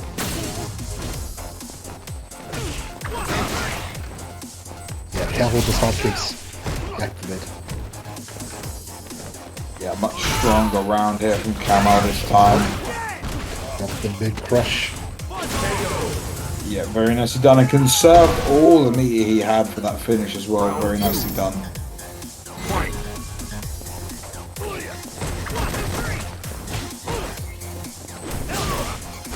Big elbow. This dangerous corner pressure here from Shady. Shady looking real strong at the moment. Gonna fight at the corner. It's a very unique tool Ed's got there to force the side swap, because it's one of the very few moves that allows you to side swap without jumping or going airborne. Yeah, most of the characters have to like do a combo for the side swap. Not on block. Or straight up jump over, but no, Ed gets to just charge his fierce punch, and away we go. Big combo though. Kalmar trying to get a game on the board. Versus out. Calls. Do keep an eye on that CA meter. When is the announcement later after the stream? Yeah, Big get stun the missiles gun. from Ariel. Oh, and he got baited there. Very nicely done there from Shady Imposter. And they are on set point now. But of course, do keep an eye on the fact that, well, Kalmar did have CA on deck, but they've just opted to burn it. Yeah, but that X Stomp actually does have quite low recovery. The Mykolos ones are pretty slow, but X1 is pretty decent at that. There's a reason you very rarely see the non-EX version of that move. Yeah. It's just a few matchups where it's not a bad idea, but in most it is. You saw really nicely done from Shady Imposter there. Charged up the V skill and opted to use chop to get through the fireball and immediately cancelled it into an elbow to then continue around there, applying pressure. Convert though. Big V shift break. Wait. And Kalmar in a lot of trouble, and that's got him. Big hyper bomb. Grab them with From the Shady big Imposter. one. Really nicely done. Hyperbomb looks always great as a finish. It's such a cool finisher. Hyper bomb. But yeah, no. So Shady Imposter saying, you may have had a really close game with me in winners semi-finals, but I want you to know I really want my run back with Maiken. So he is going to be getting just that. Obviously, well done to Kalmar, third place, earns himself some points, keeps their position on the standings for Europe East in third place. Secures that spot for them a little bit more. Definitely secures himself their spot in the regional finals as well. At this point, it's looking pretty solid what the top three is going to be. But the question is which one of these two in our top two is going to win today's tournament. I wonder. I also want to see if Merkin sticks to Cody or if he's gonna try something else. Also, who do I have to give money to get that Alex crouching medium punch emote in chat? What is that? Gunfight. Okay. Yeah, that makes sense. Yeah. Damn. All right. I don't know what you would need to get. You need to get Ritas maining Alex, which I don't think is ever gonna happen. You know what else what will happen is Capcom Pro Tour World Warrior 2022 will continue next week, Nordic Baltic, but there's more to come, right? In November, the 5th and last one of the ranking events.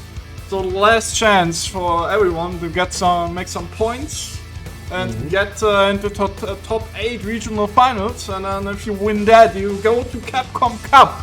So make sure to tune in for UK and Ireland, Europe West, Europe East, like right now, Nordic and Baltic next week on Friday, number 4. And then the most important and best and most amazing and greatest and perfectest and whatever, everything that's good and positive region, Germany. Make sure to tune in for that. If you don't, you will get fired, so you better do. No bias. No bias at all. It was fair, right? So do we know where the finals are for Capcom Pro Tour? Like the final? No. There's not even a date yet. Okay. Would be interesting. We'll have to keep our eyes on that for the future. But yeah, no, it's gonna be a good time, I reckon. Honestly, I mean, we're most of the way through it at this point. But so a lot of the people who are going to make it to the regional finals are probably either strongly expected or secured, but that does not mean you can't still have a crack yourself, see what you can do. But we'll be going on into our grand finals now. As we've seen in our most previous set, Shady Imposter, Alex looking real strong, and then we've got another Polish player on the other side in Mayaken. Been playing Cody so far today. I would expect we see that Cody again because it showed up really nice for them in winners finals. But who knows? Who knows? And of course, Merkin can also always fall back on his actual main, G. Yeah, well, I mean, at this point, I mean, as you mentioned before, obviously Cody a really strong character at the moment. So I wouldn't be surprised to see if they've decided they're going to stick full time on the Cody. Possible.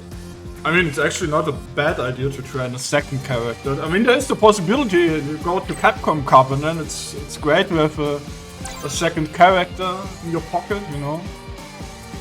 Yeah, I mean, there's a lot of matchups in this game these days. I mean, early doors there was 16 characters you could kind of stick it out solo main, but now you've got so many matchups you got to deal with. Having a second character in the back pocket, certainly not something to look lightly upon as an option. So it's going to be Polish Grand Finals. Now, in chat, do we have any Polish viewers? Is there a Polish community, a Polish Discord? There is a Polish Discord. I'm actually in there. Oh, maybe I should join. I can actually read that. Okay. Look at all these people with their multiple languages they can read. Meanwhile, over here in England, where we only learn English and nothing else. Anyway, here we go. Starting off, that is a unsafe opening gambit from Mayaken. Way back in neutral. Looking pretty even so far. Oh yeah. He's still called out.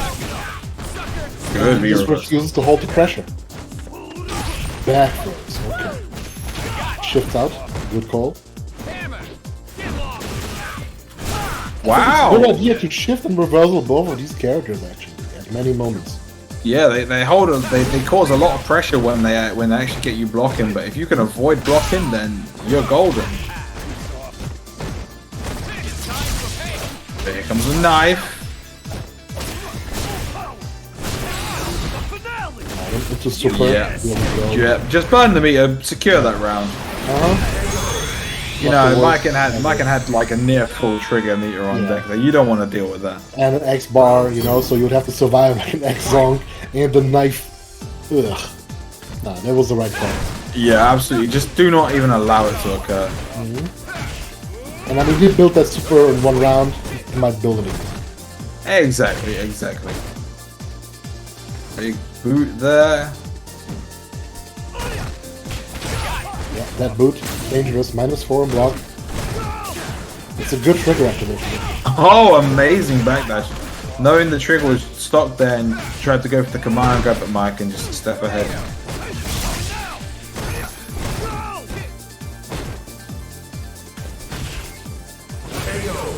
Ooh, There we go. Yep. Just a little light kick. Just to chip away the final little bit of damage there. It's a really solid poke. It looks really weird animation-wise, but can't knock it as a poke. That used to be his only decent poke in the past, but he got many changes over the years. Yeah. Cody, that is. And of course, when characters are low in health, people start poking with entirely different buttons, suddenly like lights become so strong. Yeah, definitely. Yeah, here's another hyper. One more hit for Overhead, stun. block it. For the overhead. Oh, yeah. But with immaculate spacing on it, means that Shady Imposter gonna come out swinging and take the first game here in Grand Finals. Question, can he reset? He reset. Very, very valid question. That's gonna be a big uphill fight. He has to win 6 matches then.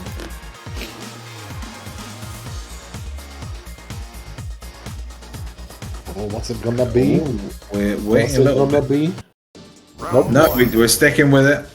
Not even the costume change. But this is a good costume anyways. This is the default Final Fight Cody. Exactly. That design is like 30 years old. So good. And it doesn't age. It's one of them ones that just stays good. Simple is best. Yeah. But it's important to note that coming into this game, Shady Imposter has an insane amount of momentum, because obviously they won 3-0 in losers finals, and then they've won this first game of this set as well. It's all going to be on Mike and to kind of slow it down a little bit. Yeah, didn't manage to meet you with that knife and pays the price for that. Yeah, that cost him the round. Round 2. Back prone and coming behind.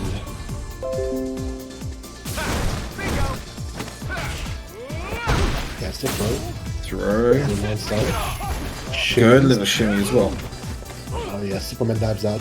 Yeah, it's not the easiest to cage Alex. Oh, Wordfully. very low punish on that. But, Shady Imposter not going to let a gift horse in the mouth. Going to take what he can out of it.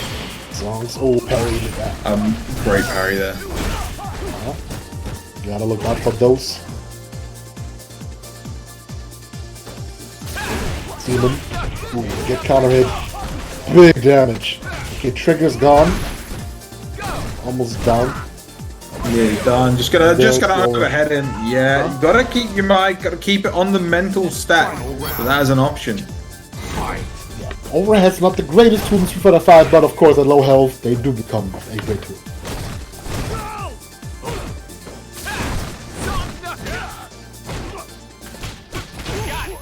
Interrupt this, yeah. Gotta check those dashes. Oof. Yeah, Mike is just pushing Shady into the corner here. Yeah. Oh, wow. and the stun. Yeah. Yeah, careful. That hard kick is not the greatest tool actually. It's slow. Material. Activate. Doesn't care. Shifts out. Yeah, and the next hit. Oh, what a parry! Oh, he could have, yeah. Converted off that. Also, he's got to be careful with that parries now because he's low on health. Yeah, right. So, a lot of damage down here by Shady. Needs to keep it up though. One more hit really from Mike and will take this round. And this game. Right. Okay. Knife. Just throw it. Oh, wow. Oh my god. Yeah. The idea was godlike. I love it. All of that, and Mike almost did nothing with that V trigger. Oh, just about. Though. He kind of like refused to engage with that parry. You know? He just kept him like far away. But like that back jump against that parry, if that landed, it would have been the sickest thing ever. Yeah, very nearly a highlight moment. Not quite, but Viking is not going to care about the highlight. He's going to care about the dub It which was he just got. It was almost good. Round 1. Almost good. Almost good.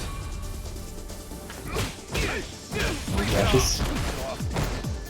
Nice little two-piece there from Marken.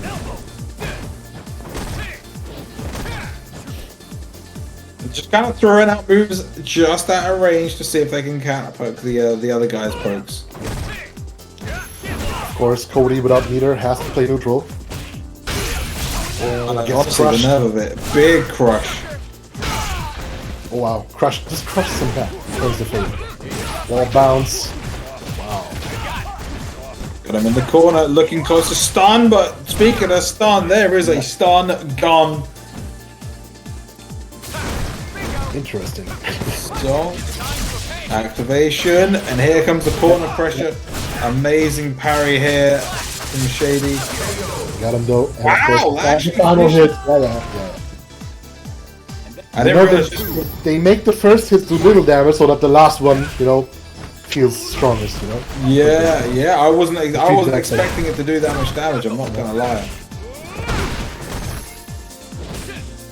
And they want the whole animation to play out, so the first hit a little bit and the last one is big.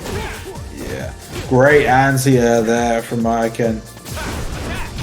Oh, jumped over. Oh, big punish on that Zonk. Shady Imposter dashing a lot, working with that mobility. Can you see Shady doing the sway? Cool answer. I like it when people are aware of their tools and use them, especially when they're unique to the character. Nope, got clipped. He's in the corner In here. the corner, dangerous against Alex. Spando. Shimmied him. Oh, did not convert properly. Shady Imposter. Yeah, just going to use the crouching light kick. Just going to secure that, and that's going to be 2-1 in Marken's favor. He's 1 game away from taking first place in this 4th World Warriors leg of the East European Capcom Pro Tour.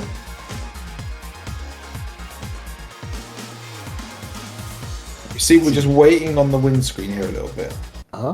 It's okay. You're allowed to take a breather, right? Yeah, of course. Just take a moment, Take a deep slow breath. your breathing. As a lot of people are not aware, but it's actually genuinely scientifically proven. But like stopping and taking some slow, big, deep breaths actually, like scientifically proven to be good for your mentality. Yeah, I mean, it just makes sense, right? That it kind of reduces the tilt a little bit. Yeah. But I'll tell you what would be tilting is those goddamn stun guns, which have seen such a high success rate versus Marken. His dash is fine. They're working out so well for him. Gets clipped by the X-Zone. Back from. Jumps back. Gets some room. Breathe. Oh no, gets clipped. Big backdrop. Gets Not Oki. it just yet, but Not gonna over get some Oki. Plus Big frames, moment. plus frames, all plus frames. Oh, clipped him. Yeah. Oh, that's very Marken good. on tournament point. He's nearly Match point, there. set point, tournament point. And immediately opening with the Zonk.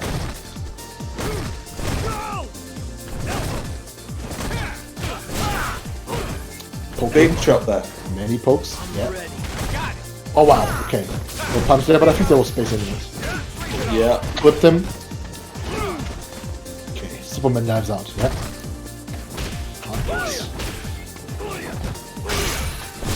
Oh, Clips this is a him big crush. with the lariat. Yeah. Risky Puts move him in the actually. corner.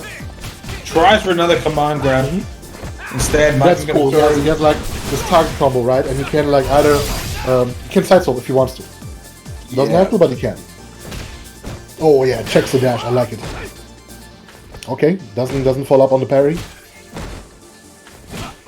But yeah, now he's got to be nervous. It's hard dealing with that Alex parry.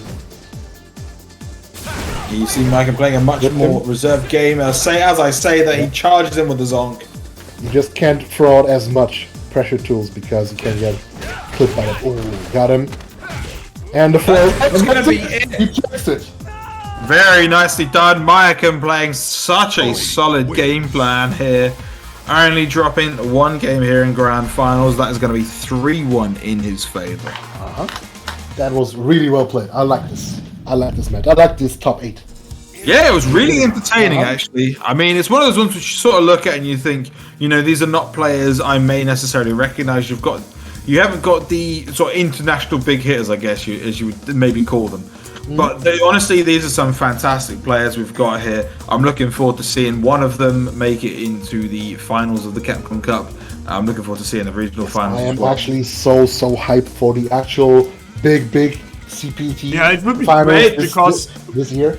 Yeah, we have so many different people from all around the world at this time. You know? I want to see upsets. I want to see Salt. I want to see people I want to see people call regions overrated. I want to see all of that. I want to see the emotions. Yeah, this would be good. listen, us Europeans know that there is nothing quite as sick as a regional pride going against each other. There's nothing quite like the two different regions having a real knockdown drag-out battle against each other.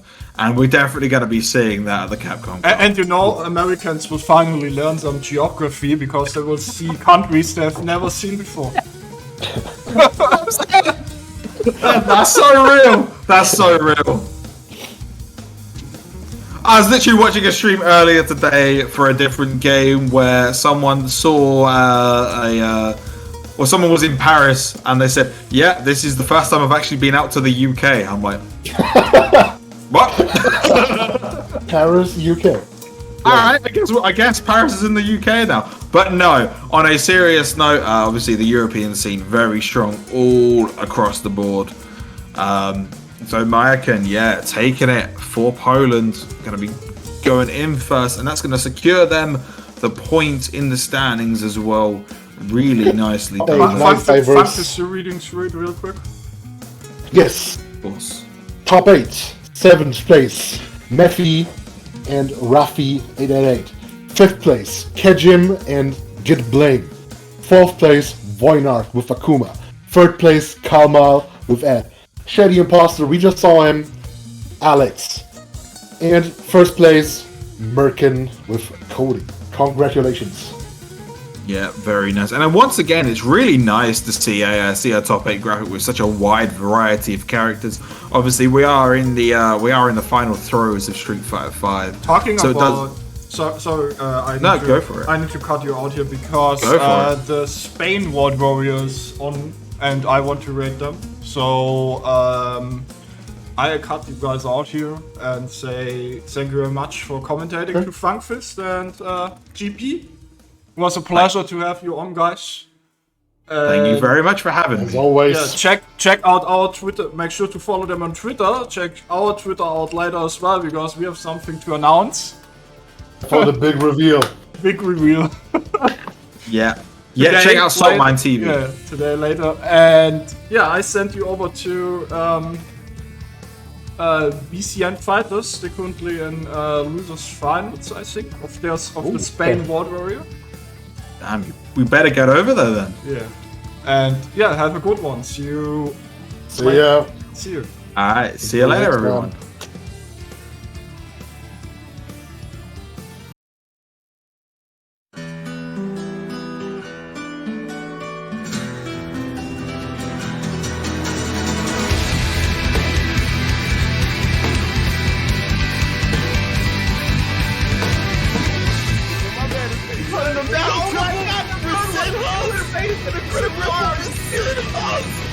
I'm